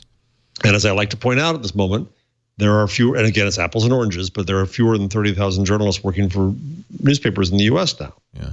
So where are we devoting our societal resources to tamping down the idiocy of a few? Let's say it's a few who do this versus informing the many. Yes, we're fighting we're dealing with fighting the consequences of these platforms instead of possibly regulating their use. I'm so glad I don't use Karsten, Facebook. hold on there. Karsten, I'm sorry, you act as if by just passing a law. Karsten, I was going to do something, but I did not poke Jeff with a stick. Why? Don't you want to leave on vacation? He's going on vacation. You really can't tell. I'm going to get back at him for this. You act as if it's as easy as saying we pass a law and that does it. What this story demonstrates is how hard the actual work is. Well, it also demonstrates that, like you and I, Jeff, reasonable people can disagree. Yes. And thank you for calling me reasonable. I appreciate that. I'll call you reasonable too. How could anyone not call me reasonable? Another great story. Matthew Miller, well, great, not great, who is a ZDNet columnist. He covers smartphones and cell phones. Published his story. I've known about this for a while, but he finally published his story, SIM Swap Horror Story. I've lost decades of data and Google won't lift a finger. I don't know if that headline really is. This is what we heard about last week? Yeah. I don't know if it's really fair. Matthew Ingram was talking about it. He's the guy on June 10th. Was it Matt? Or? I think it was Matthew Ingram was talking about it. No. It was probably Kevin, because this is his podcasting partner Kevin. on the mobile podcast. Absolutely right. It was I didn't know that. He works with Kevin. Oh, okay. Yeah, they have the Mobile Tech Roundup is the name of their podcast. So you'd think he'd know better. He had a T-Mobile phone. He got up in the morning. His oldest daughter shook his shoulder and said, actually, no, I'm sorry. It was 11:30 at night and said, your Twitter account's been hacked. I picked up my iPhone, saw the text message that said, T-Mobile alert, the SIM card for your number has been changed. If this change is not authorized, call 611. He apparently had another phone with a Google Fi SIM in it, so he called and T-Mobile.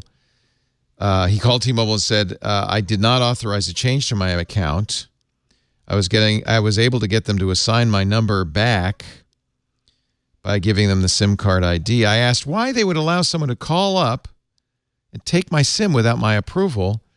The representative said, well, we can't really discriminate or tell who is who over the phone, and as long as some key information is given to them, a swap can be authorized. Didn't say what that information is. Mother's maiden name, birth date, I don't know. So the problem is it doesn't end with T-Mobile. Whoever did this obviously was targeting Matthew, because then they went after his Twitter account and stole it. And, of course, because Twitter, and I tried this today, I tried to turn off, if you have two-factor on Twitter, they offer a variety of ways of doing it, but you can't turn off SMS two-factor. You can't turn it off. So you can have other means, but, of course, as long as SMS is turned on, it is always the weakest link. So he also found that he can't get his Twitter account back. Twitter has a form to fill out if your account's been stolen, but it needs your email address. But his email was also stolen. He's stuck in a circle of hell with Twitter and Google. Has nothing been fixed yet? Nope. No, it's been fixed now, and they stopped a thing.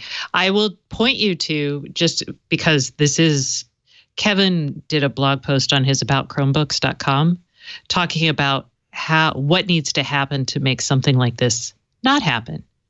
And yes, we talked about it last week. Put a PIN number. It's public service. Let's go through this again. It's important. Okay. Well, in this case, so yes, don't use mobile SMS. But also he says, he points to Chromebooks having TPMs, trusted platform modules. Platform module. Yeah. Yeah. Or a program. I can't. No, you're right. Trusted platform module. That won't let you log in. And he also recommends, and I was actually going to do this because I did this at Kevin's behest this morning, going into your Google security thing often and do the security checking checkup. And see and revoking. Whenever possible, so don't use SMS as authentication. You can turn that off on Google. So I use a YubiKey, and then I have as a backup, I have an authenticator. But whatever possible, turn off SMS. Unfortunately, almost all the banks in this country require SMS for two-factor. And it is better to have two-factor than not, even if it's SMS. Because in this case, the bad guys had his password and his SMS, and at least in some of these cases. Plus, they got his bank account and bought $25,000 in Bitcoin. So that didn't happen. They took that out. They revoked that transaction. And they didn't have his password until they only had his SMS. That's all they needed because they were able to get Twitter to give him a new password. Yes. So in this case, using SMS as a second was factor sufficient. It wasn't really a second factor. Was worse than not having a second factor. And that's the point, is if it's not going to be used as a second factor, it's a single factor. It is worse than a password. As I remember we talked about last week, that because I live La Vida Google and I have Chromebook and Android, when I sign in someplace new into Chrome, it sends a message to my phone, not SMS, and I have to unlock the phone and say that's me. That's okay, right? That's right. That's actually a very good way to do it. Yes. Better even than an Google's authenticator. structure. Yeah. Better even than an authenticator. I'm reading the June 17th article. So since in the 2 days since, even though this article's not updated, he has gotten everything back. Is that your understanding? His money, he now I think has everything, but his $25,000 that they tried to get from his bank did not go through. So. Yay. Let me just say that we will be asking him in person tomorrow on Tech News Weekly. Yeah, he's going to be a guest with Megan. Actually, Megan's on vacation with Jason Howell. So yeah, watch tomorrow, Tech News Weekly. Matthew Miller will be on. He will personally answer all your questions. We can find out how it stands. But boy, is that is a real lesson. Does it suck? Yeah, and it does suck. So Leo, what's the inconvenience to the YubiKey or the physical thing? You have to have it with you. Yeah, I mean, I carry it with me at all. And you have to be able to. You have to plug it in. You have to go to the time to plug it in every time. And if you lose it, so this is really the issue. Is if you have, what I would suggest with the YubiKey is get two and lock one in a safe or keep it somewhere where you can't lose it. And then you can say, no other authentication except for this physical authentication. That's a very secure system. But if you lose it, what scares me was I'm out of the country. Yeah. See, that's why I think this thing where this is the new thing Google does where they send you a notification on your phone and you have to approve it and you have to do that by logging in first. I think that's equally secure. Your phone, that's wonderful. Your phone is your authenticator, your hardware authenticator. It would have protected him from losing his Gmail, which would have been key to the whole problem. Exactly. But it wouldn't. But the problem is nobody else uses that but Google, right? Well, banks, your phone company, Twitter. I always look for a way to turn off SMS as an authentication. No. Yeah. What I'm saying is there are lots of people that use this approve deny thing.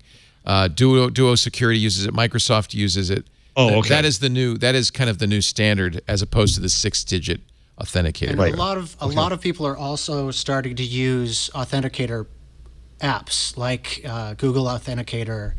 Yeah. We've been using that here at Twit. Yeah, we for require that. LastPass and for So I talked to somebody Slack who uses is they're using a new authenticator-like app, but with Google Authenticator, how you look into it and you get a code, a one-time code for each of your logins. And but the code expires every minute, basically. 30, Yes. 30 seconds. It's called TOTP, time-based one-time passwords. I'll talk about the technology if you're interested. Go ahead, Stacey. Oh, but the challenge is when you get a new phone, you lose all of it. So you have to download Authenticator again, and then you have to only if you're using QR code. Google's stupid Authenticator. So what people sometimes do is they print the QR codes.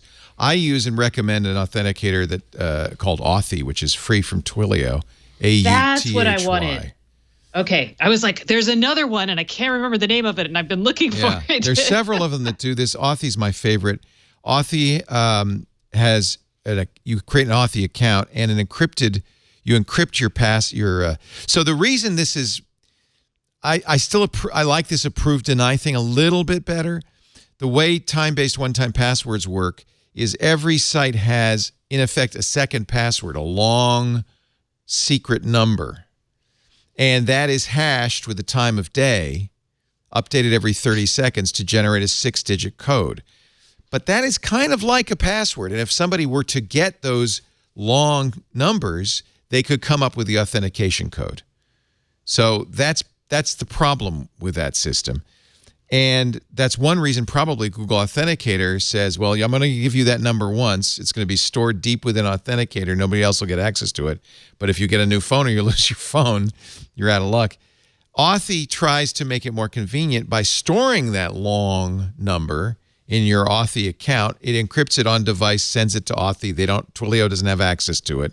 So it's always encrypted. You want to encrypt it with strong, passphrase if you can. But that's the advantage. And see, I needed this because I have a new phone every 5 minutes. So I need to be able to move my Authenticator account. So I just did it. So I have the new phone, and I went to the other phone and opened Authy, and it just said, go to the other device that we know is okay. Yes. And say it's okay there. And then my new device is okay. So that's really. There are some very good systems out there. I'm a fan of Authy. I think Twilio is a good company, right, Stacey? Oh, yeah. Twilio is a lovely company. Yeah, and so I trust them, and that's why they give it away for free, which is pretty good. Authy has that new thing that you just did, Jeff, which I'm very excited about, and businesses can enable that, which is an even more secure way of doing it. So, yeah, I think that there are solutions out there. The problem with SMS is that one you just talked about, Jeff, which is they didn't need the password. They only needed the SIM. That's really troubling. Well, the weak link in all of that is the damn phone company, right? Yeah, customer service reps who, the authentication there is very weak. Yeah, the weak link is almost always going to be social engineering. Humans are bad. Always the weak link. A weak link. And we talked last week about Google Fi, and Kevin sent me a link. So Fi will generate a new passcode every time you log in. So you can what'll happen with Fi, if somebody calls them up and says, well, I want a new SIM card, they'll say, okay, tell me your code, and that you'll have to go to your Fi page, and it will generate, and then press a button that will generate a new code. And that's each time you do that. So I think that's a good solution as well. So fi.google.com/accounts #settings/privacy. Yeah, you don't. Where you can it doesn't matter. You don't need to see it because it's generated anew every time the representative asks you. You see, you don't need to generate it now. Right. It's so that when you have an interaction with a customer service rep, they can say, okay, you have for additional security, use a secret code to verify your identity when you contact us. Button, get secret code, which sounds like so much fun. I just want to do that all the time. I know. I want to be like Maxwell Smart.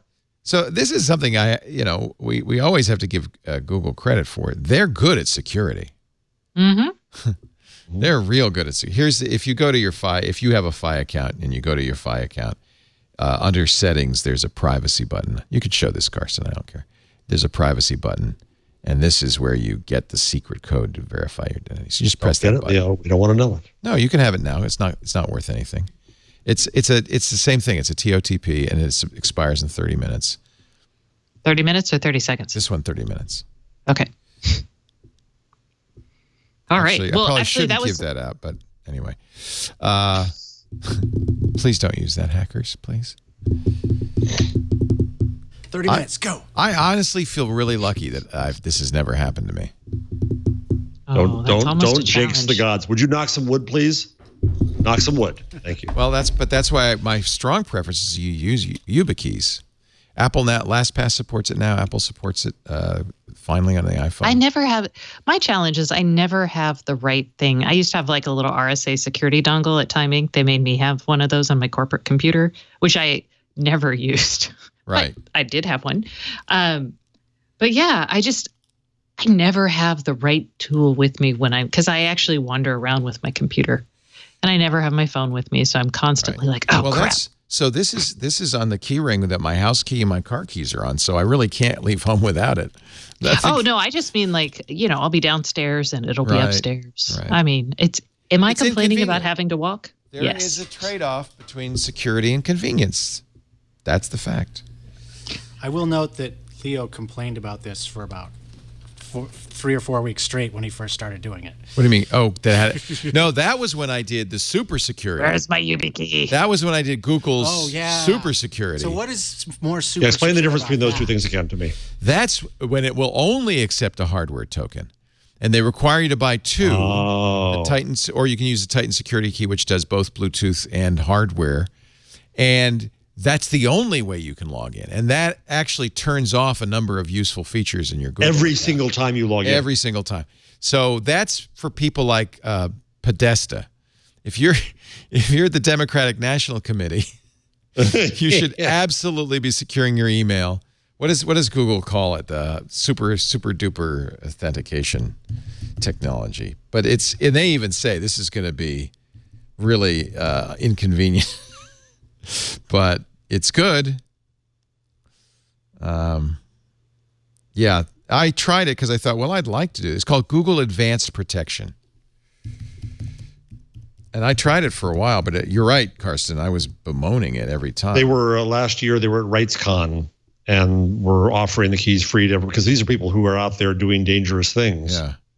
Human rights advocates. Yeah. And they were instructing them all on how to do this. Yeah. If you think the Russians are after you, you want to do this. You have to buy 2 keys and register them with your Google account. They do say they've added some new features. What happens if I lose both my keys? You're borked. If you have lost both keys and do not have access to a logged-in session, you have to submit a request to recover your accounts. It will take a few days for Google to verify it's you and grant you access. If you lose both keys, you simply must use social engineering to get... Yeah, there should never be. It's always, remember, security it's always the weakest link. That's why if SMS is allowed, the bad guys have SMS. It's why I don't believe in secret questions, which are a terrible authentication method. And whenever I see that, it drives me nuts because nobody should ever use secret questions. You should treat secret questions like a password and provide it with a random password, which you record in your LastPass. But I actually was on a site the other day that had drop-down secret questions and drop-down secret answers. So you couldn't do that. You had to use it. Was incredibly there's one company that every time I go in and ask me the same 2 questions from the same drop-down. That's not right. And this is a company that has control and access about much of my access to the internet. Yeah, see? It's problematic. I should do the advanced protection again. Especially after you challenged everyone on your show. Believe me, it doesn't take a challenge to get people trying to hack my accounts. It's fine. I can live with it. Well, actually, the low-hanging fruit is probably my Twitter account. Because, again, Twitter requires SMS. If you started tweeting, though, we'd all be like, what is happening? This is not Leo. That's how Matthew's daughter... She realized this hack started because she looked at his Twitter account and said, that's not her. That's my dad. Google's, let's do the changelog because there's some interesting things coming from Google. Karsten. You're not on vacation yet, Karsten. Come on, do your job. Come on, boy. I really Let's threw see him a it. curve on that. I'm so sorry. I think you're not. The Google change log. I don't know. I can't see what's going on on the board over there. It's a little distant and dark. But I just imagine Karsten going like this, hitting every button, going Can't wait for my vacation. The change log is my kryptonite. I just saw this. My Google Assistant showed me where I parked today. Oh, you sure you want that? Okay, Sounds like a violation of okay. privacy. Why did you park there? It's- You don't want that. You may remember it used to do that with Google Now, but Google Now's gone. But now Assistant will. Google do now it. is Google then. Yeah. You see, I have an app that's done this for me for years, and it turns on when I push a button. Yeah, that's a better way to It doesn't automatically track my Yeah, but- car at all times. Well, but- yeah, and but- then remind me, Yeah, but hey, your car is. Yeah, I but know where my car is. I the didn't push problem button. is you don't usually lose your car unless you're kind of not thinking about that, right? Right. That's the thing. If you think, oh, I don't want to lose my car, you're not going to lose your car. It's when you're drunk off your ass and you don't remember where you put your car. That's when you need this feature. Well, it can't tell you what floor you're on, right? I remembered to push the button for that. So I go and I look. Let's see if it's doing it. I think it's doing it. I'm going to go to updates. Yeah, you parked here. Updated 4 hours ago based on your location history. And it's Happy. right. They can't do You got a floors, half an right? hour to get his car. Say again? Karsten? I'm not Karsten. What's your name? Jeff? Soon they forget. It can't do floors. I'm in New York. Oh, yeah. Do you ever park in the car elevator garages? No. They're so weird. You park and then it like stacks the cars. No. I have a secret place I park in New York, and I'm not saying it on the air. I'm not telling anybody because I'm not generous. I'm not sharing this. Because you park in Times but Square. I bet we could figure it out. See, this could teach Jeff a lesson. That's actually Okay, an hackers, interesting you have 30 idea. minutes to find Jeff's car. Go. Yeah, go find The Jeff's other, car. the other thing I do is I've got a secret route in Jersey, and I turn off Waze when I take it. I've got a secret route in Jersey. Oh, you turn off Waze so it won't let anybody sure. else Tell know other about. people. I'm a very generous guy. I share lots of things. Those are the two things I won't share. But see, you. Let's point That's out. not because of privacy. No, but it's because no. greed. You have the choice. That's the point. Well, actually, it probably does track me anyway. It does. I mean, So Google's you work tracking in Times Square. You work in what has to be in Center of the universe. the whole world, the worst place to find a parking spot.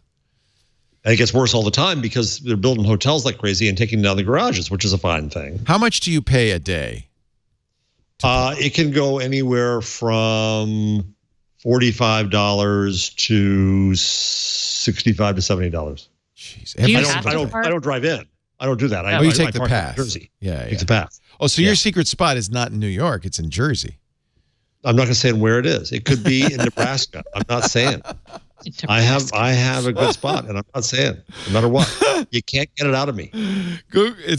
I actually know. You know what? I know exactly what you mean because I have a secret space to park in for the Giants games. Oh, Yeah. Google's safe browsing service gets its own Chrome extension. So you get this benefit when you use Chrome anyway, but they released the Suspicious Site Reporter extension, which lets you report suspicious sites to the Safe Browsing Service. Safe Browsing Service is one of the best things ever. And sometimes it's wrong, but when you go to a site, like I can actually make it happen because if I go to Dick D. Bartolo's site, he's done something wrong with his certificates. But if I click, I think it's if I click the what the heck is it? No, maybe it's. Oh, it's working now. Too bad. I used to get IRC. Your IRC channel is insecure. Is it? No, I'm not talking about that. The one where you get there's malware. You can't go here. Okay. You have to say yes. That's the safe browsing service, and now you can report. see, I'm a little suspicious about this story only insofar as whenever I've heard people raise that kind of idea of let's all crowdsource bad stuff, Google people have told me and Facebook have told me that's going to be utterly worthless data because it'll get gamed, it'll be crap. That their algorithms are Well, clearly are they've faster and figured better out at finding this than this stuff. Clearly, they've figured out a way to vet this information, or they wouldn't have put know. out- You know what I think it is, Leo? I think it's the crosswalk button that just makes you feel like you're doing something. Yeah, it's the closed door button, elevator closed door button. Yeah, elevator closed door button, right? Yeah. Sometimes those work. Yeah, they work I for talk- me You because never whenever know I when see they will. Jeff coming down the hall, I hit that button and it closes the door and I go. And I say, oh, sorry, as we're going away. The other Jeff. Yeah, not you, Jeff. I told Karsten every time you bark an instruction to that Jeff, I jump. Yeah, that's our new What Jeff. do I do now? It's our new Jeff. Jeff, do you I'm have old Jeff. new Jeff, do you have a nickname I can use instead of saying the J word? He's Jeff. It's fine. He can be Jeff. I'll call him New Jeff. Yeah. New Jeff, and that way I get to call you Old Jeff. Yep. That's not good for me. Let's call him Ancient Jeff. It's actually redundant to call one new and one old. You should just decide either call him new or no. We should just call Jeff. What is going? old This Jeff. is what happens when you get a Just call Jeff degree Cranky Jeff. from Harvard. You know, Hey, actually, Karsten, hey. What did you? What are you doing what calling did me you- cranky? your Cheerios? I'm not cranky. I'm on vacation already. I'm sorry. he's wearing shorts and a Hawaiian shirt. This is a guy who comes to work with a suit and tie every single day. Yes, I've met him bow tied. Yeah, very Those I've never Karsten. seen. I've Very never dapper. seen Mufti Karsten. Mufti Carson. I have We need never to see- seen Mufti Is Carson. there a camera either. over there? We want to No, see I'm Mufti making it Karsten. up. Are you in Mufti? I am not in Mufti. No, I was making it up. He's actually looking very dapper. I'm in Fake Mufti news. underneath my underneath work my clothes. clothes. Google, okay, maybe this is another walk button. I don't know. Google says we're going to give $1 billion to build 20,000 houses in the Bay Area. What is that per house? I don't know. That's a lot. Karsten, hey Harvard. Hey Harvard. Can They you do have it. math? I did not major in math. For the next, Hold on. so this is a big investment. So over the next, but it's in parts. Over the next 10 years, we'll repurpose the land, our own land that we have, $750 million worth, which is currently zoned for office or commercial space. We're going to repurpose it as residential housing. That'll let us build at least 15,000 new homes at all income levels. Although honestly, it's got to be because they want to have a place for the engineers to live. 50,000 Yeah. is the $50,000 per 50,000 house. is Per what house. Google says that is Yeah. per house, which is Nothing. Then they're I going to gotta build. say, in the Bay Area. Yeah, it's nothing. That's very simple. One of We're my gonna- favorite games in the valley is to, or in the peninsula, is to go buy a house and look it up on Zillow. Oh, And you see some rundown piece Oh, of junk it's and it's amazing. $50 million. yeah. But to Google's credit, they're going to have low and middle income housing as well. In fact, they're going to establish a $250 million investment fund to provide incentives to enable developers to build at least 5,000 affordable housing units across the market. In addition to the increased supply of affordable housing, we're going to give $50 million in grant through Google.org to nonprofits focused on the issues of homelessness and displacement. This is good. I think, as much as I'd like to be cynical, I think this is good corporate citizenship. Yes. It's also the zoning issues they're going to hit. Yeah. Yeah, I was going to say that the challenge here isn't just money. It's like, Oh. hey, we're going to put up dense, cheaper housing in your area, and then people are going to be like, Not my backyard. I don't think Well, so. I except paid $4 Stacey? million for this. Yeah. The property they're going to give away is in places where there's no houses, which means they're not great neighborhoods. They're not unsafe or anything, but they're just really boring. Mountain View is neighborhoods with boring, but it's not offices. unsafe. Mountain View is, you Right. know. Hey, I'm really excited about this, and Carson, I hope you're going to do something like this with your kids. I'm thinking of Yeah, doing this with our teenager. Google has released Game Builder that lets anyone create 3D games in a Minecraft-like UI. Remember, Microsoft bought Minecraft and is doing a lot, I think, to make it an educational tool. But this is Google's response, Game Builder, and this comes from Google's Area 120, which is their experimental workshop. If you have an idea for a video game, you can use this. It features a card-based visual programming system for building 3D levels. Yeah, let's look at... that's not the video of it, unfortunately. Drag and drop cards to answer questions like, how should I move? You can make moving platforms, scoreboards, healing potions, drivable cars. Have you played with this, or has Zach played with this, or anybody? We have not played with this yet, but it looks like it's got a lot of Scratch-like tendencies to it. Yeah. So, Scratch is a MIT version of small talk, actually. Yep. And it's got a plug and play kind of simple drag and drop interface. That's become but I don't know. Look at this. This is pretty cool. This is the video on Steam because it's available for free on Steam. It is drag and drop, but it looks pretty cool. You can also put JavaScript in, and it's live. So light and particle FX. This is pretty cool. I'm gonna play Game Builder. Let's see. I need to install Steam. I won't do that right now. But this early access game is not complete and may or may not change further. If you're excited to play this game in its current state, if you're not excited to play this game in its current state, you should wait. But if you want early access, Apple or Windows, download Steam and install Game Builder. This is from Google's Area 120. I think this is so cool. I'm gonna get the kids playing with it. That's for sure. Kids, go code. Well, they want to code, and I've been really looking for different ways to teach them. They're all like sophomores and juniors in high school, and so they're ready to learn real coding. But I want to also make it fun. And the nice thing about something like this, they love games, is it would give them instant feedback, and I think it'd teach them some of the basic skills. Really good entrance to JavaScript. Yeah, that's what I think. Yeah. Google has ditched nest.com. You got to go to store.google.com if you want to buy Nest stuff. To be fair, you could always buy Nest stuff on the Google store. So now you just no longer have a Nest store. You can't go to the Nest store. I asked, or I didn't ask, somebody else asked when I was at I.O. whether they were going to withdraw all the boxes and rebrand them. They said, we'll just sell them until they're gone. Sure. They stuck a sticker on them. Yeah. They stuck a sticker. On the oh gosh, here we go. I'm going to mess it up. It used to be the Nest Home Hub. Now they stuck a sticker over the word Nest, and it's the Google Home Hub. And I know. Did you get a new one? I thought that was the opposite. I'm pretty sure that's the opposite of They stuck a Google sticker on the Nest. They stuck a Nest sticker on the Google because it's now the Nest Home Hub. It was the Google Home Hub. Yeah, they killed right. That's right. Sorry, They killed the Nest servers, but they adopted the Nest name. Jesus. It's and very the messaging service on Google is going to be called Nest. Yeah. Jesus. I can't wait for the Nest messaging platform. That's next. Yeah. Followed by the Wave messaging platform. Do you think, you've got a young daughter, Stacey, do you think kids today are learning how to apply makeup from YouTube? Oh, dude, I learned how to apply makeup from YouTube. Yes. Oh, absolutely. Oh, yeah. There's no question. I learned how to apply makeup from YouTube. Really? Okay, so I actually learned how to put on eyeshadow. I still haven't learned that. I haven't sat through that yet. But I started wearing mascara like 2 years ago for this show because I was like, oh, people see my face. I should do something with it.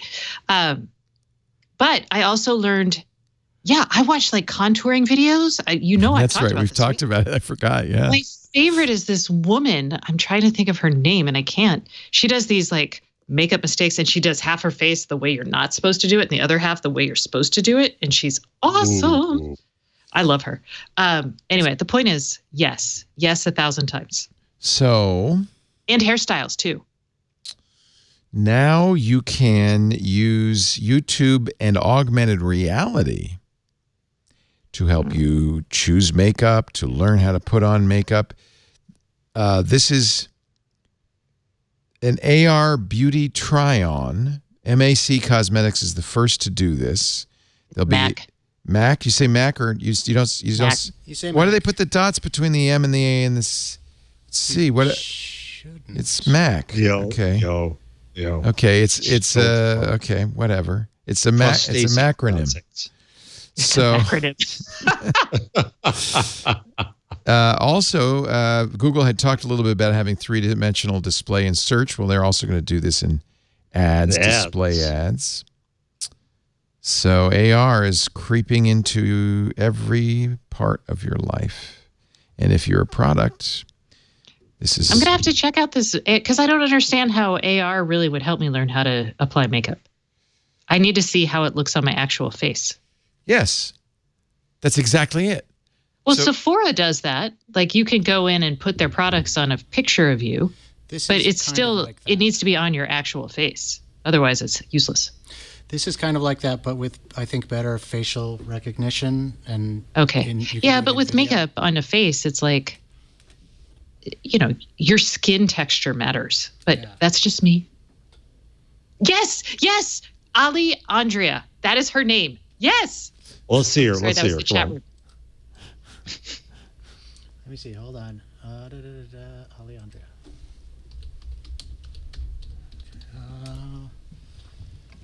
Yes, if you Google her name, and it's EEA. So Ali Andrea. Makeup mistakes to avoid. I have something so much more important to talk about. Wait. We gotta watch the end of this, and you have to say the things to make me get out of this. Is that Italian? Why are you getting Italian subtitles on there? She's Italian. I don't know. Oh, this is Bobby. I guess this is Bobby not Brown. not a half and a half. Bobby Brown. Yeah. Oh, this may not be. I don't know. The most important changelog story of the year This is not a next. changelog story. It is, because Niantic, It's no longer owned which by was a Google. Google company, Used to be. they were the Google Maps people. They created Ingress. All right. Then they created Pokemon Go. I'll give it to you. They have been working with Warner Brothers to create a new game. It will finally come out on Friday. Harry Potter Wizards Unite. I will be very distracted for the next 2 or 3 years. I'm just warning you. I'm so cranky that they waited until my children are gone, and now. Well, you play it by You yourself. can still play This it. is the I perfect know. time, Karsten. But this means I have to leave my house, and the whole point of the next His week was man not cave. leaving my house. This is taking the geography created initially in Ingress and eventually in Pokemon Go and applying a layer, it's augmented reality, a layer of Harry Potter to it. Instead of Pokestops and gyms, there are now, what are they, fortresses? And there's a whole bunch of new stuff. There's magical creatures. You have to cast spells. This game was released a couple of months ago in Australia and New Zealand, and we've all been really interested in when they were going to release it in the U.S., and they've decided to take the summer solstice. They say it's a global rollout. So it will be starting its global rollout on the first day of summer this Friday. I don't understand. It's not for you, Jeff. Certainly What? You isn't. didn't like Pokemon Go? I think of that I'm not Portlandia a Harry episode Potter where they're fan. like, put Is there a bird on it. Portlandia about Pokemon Go? No. So I'm like the would be Portlandia perfect. episode about put a bird on it, and this is like put a Potter on it. Put a Potter on it.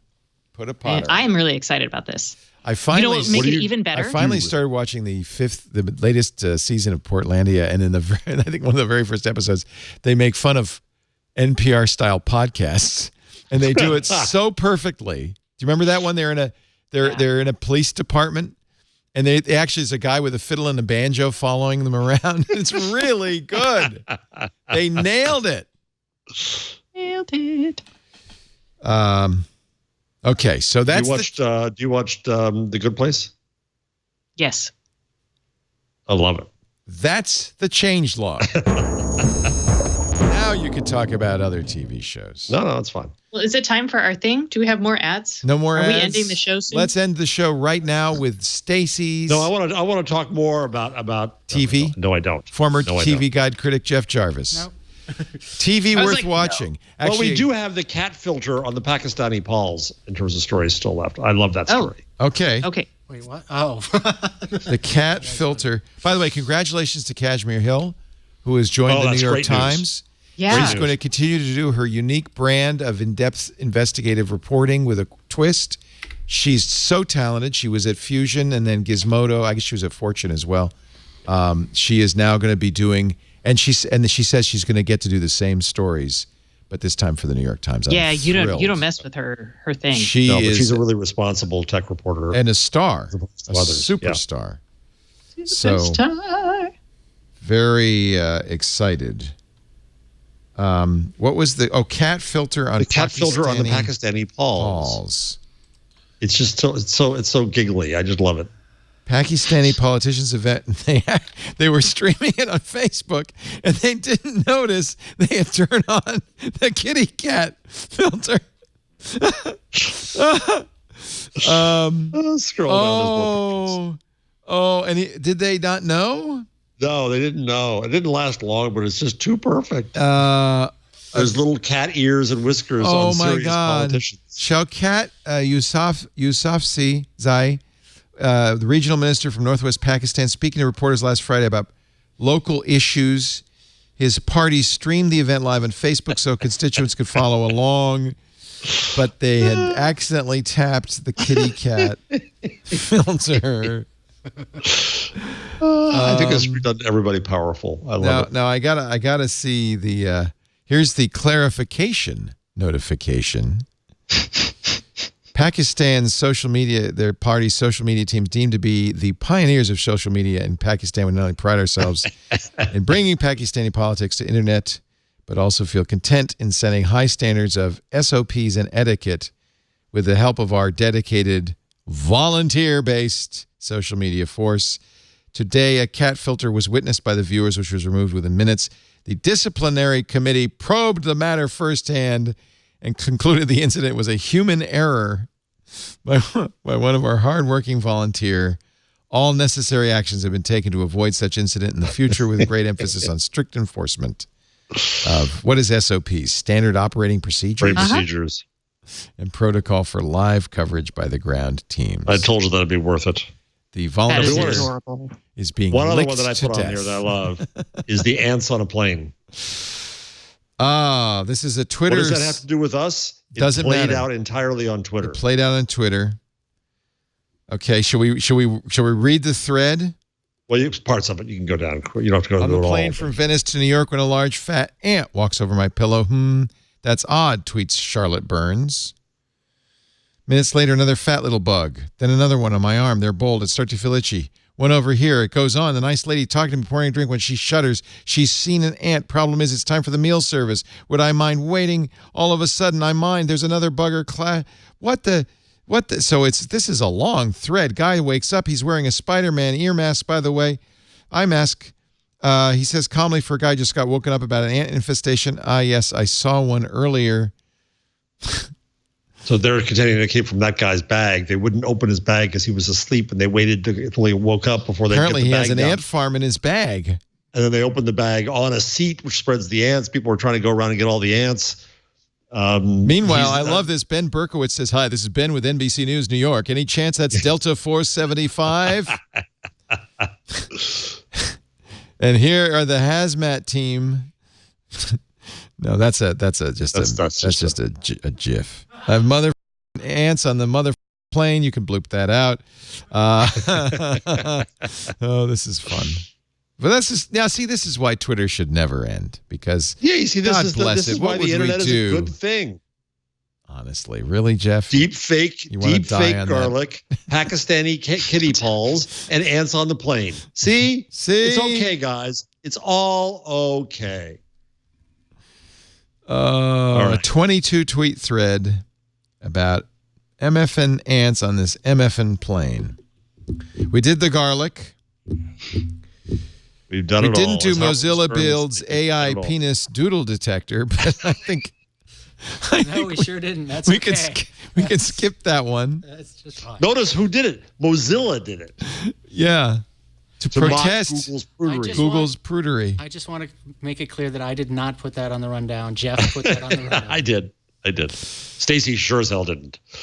No, I did not. I very rarely put things on the rundown, partially because I get here too late. It's fine. We are now going to go to Stacey's thing. I don't have a thing this week, but what I do have is an app. It is called Olisto. That's a thing. O-L-E? Olisto. Someone just reached out to me for this, and I downloaded it. Unfortunately, I have not connected all of my connected smart things, but this is like a variation on IFT. But it's home automation focused. It is home automation. And let's see all the things it supports. Amsterdam, Crownstone, a good selection. Nest is in there, Nokia Health, Hue, Spotify, Amazon Echo, and Google Assistant. And you can do multiple things on this. They call them trigs, which I want to whack them over the head for. But and you can share your trig. Tips and trigs. So it's a little bit more stuff. It reminds me more of Stringify, except it doesn't have that weird GUI interface that sometimes can trip people up.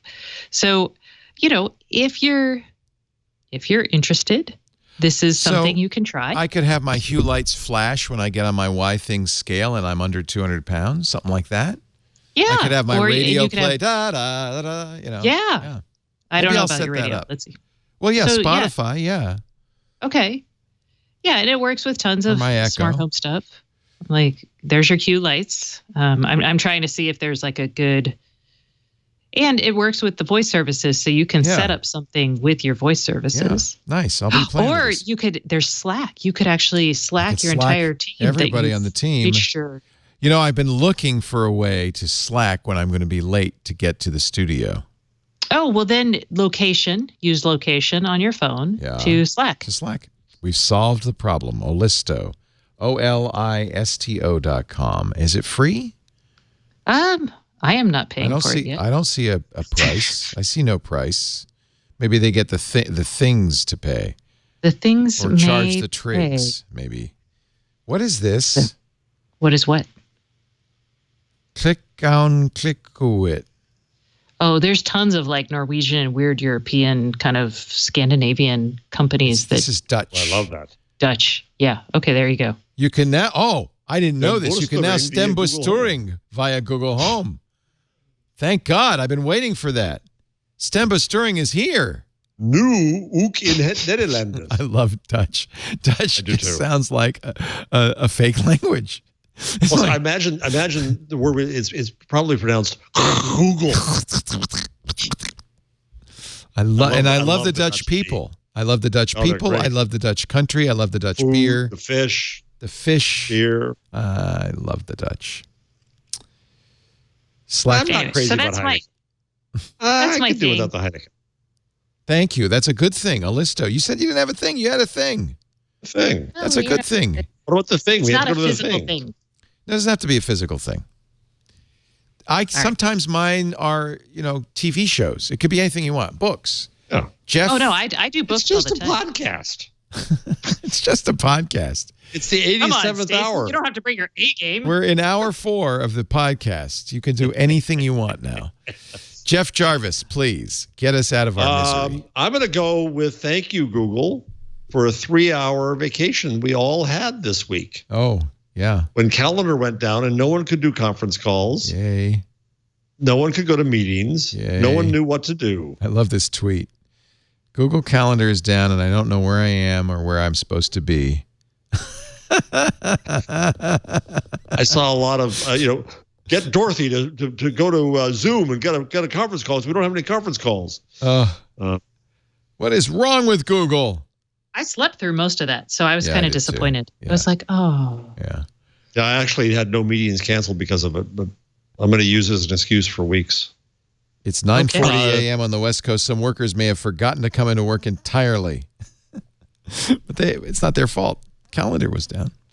Oh, you guys, I'm getting hungry. All right, quick. My pick. It is the 50th anniversary of the most important, momentous thing humans have ever done, which is to step foot on the moon. And this is the most amazing website you have ever heard of. It's ApolloInRealTime.org.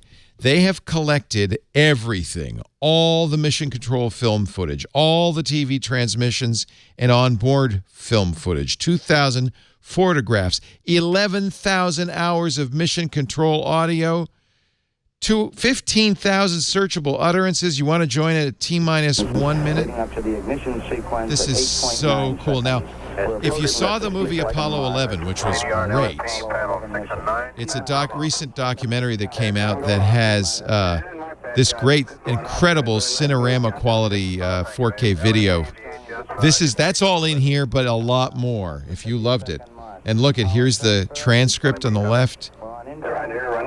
This was the most, for me, thrilling thing of my life.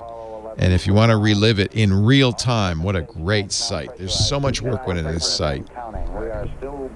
This is how history should be recorded. Apollo in real time. Imagine if we had Twitter back then. Thank God there's no Twitter stream anywhere in this site. None. Zero.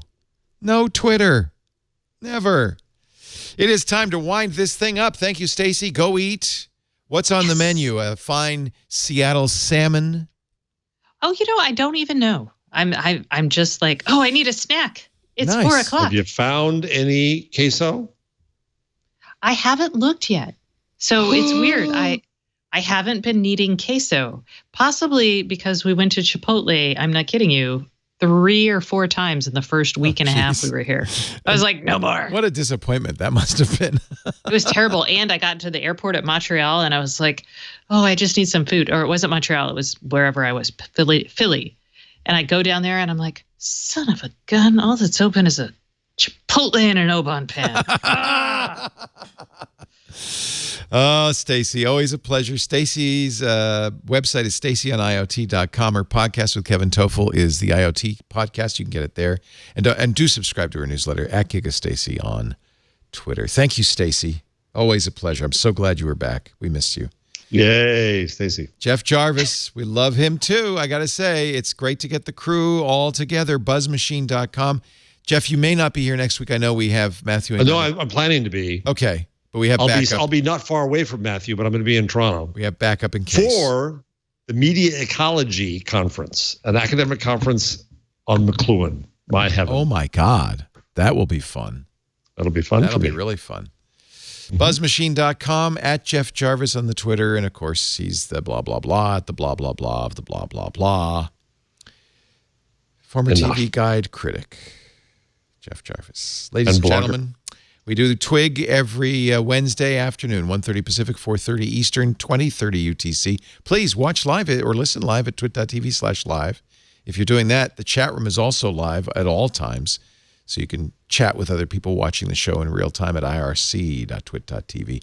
On-demand downloads at twit.tv/twig, or subscribe in your favorite podcatcher, and you'll get every episode the minute it's available. Just search for This Week in Google.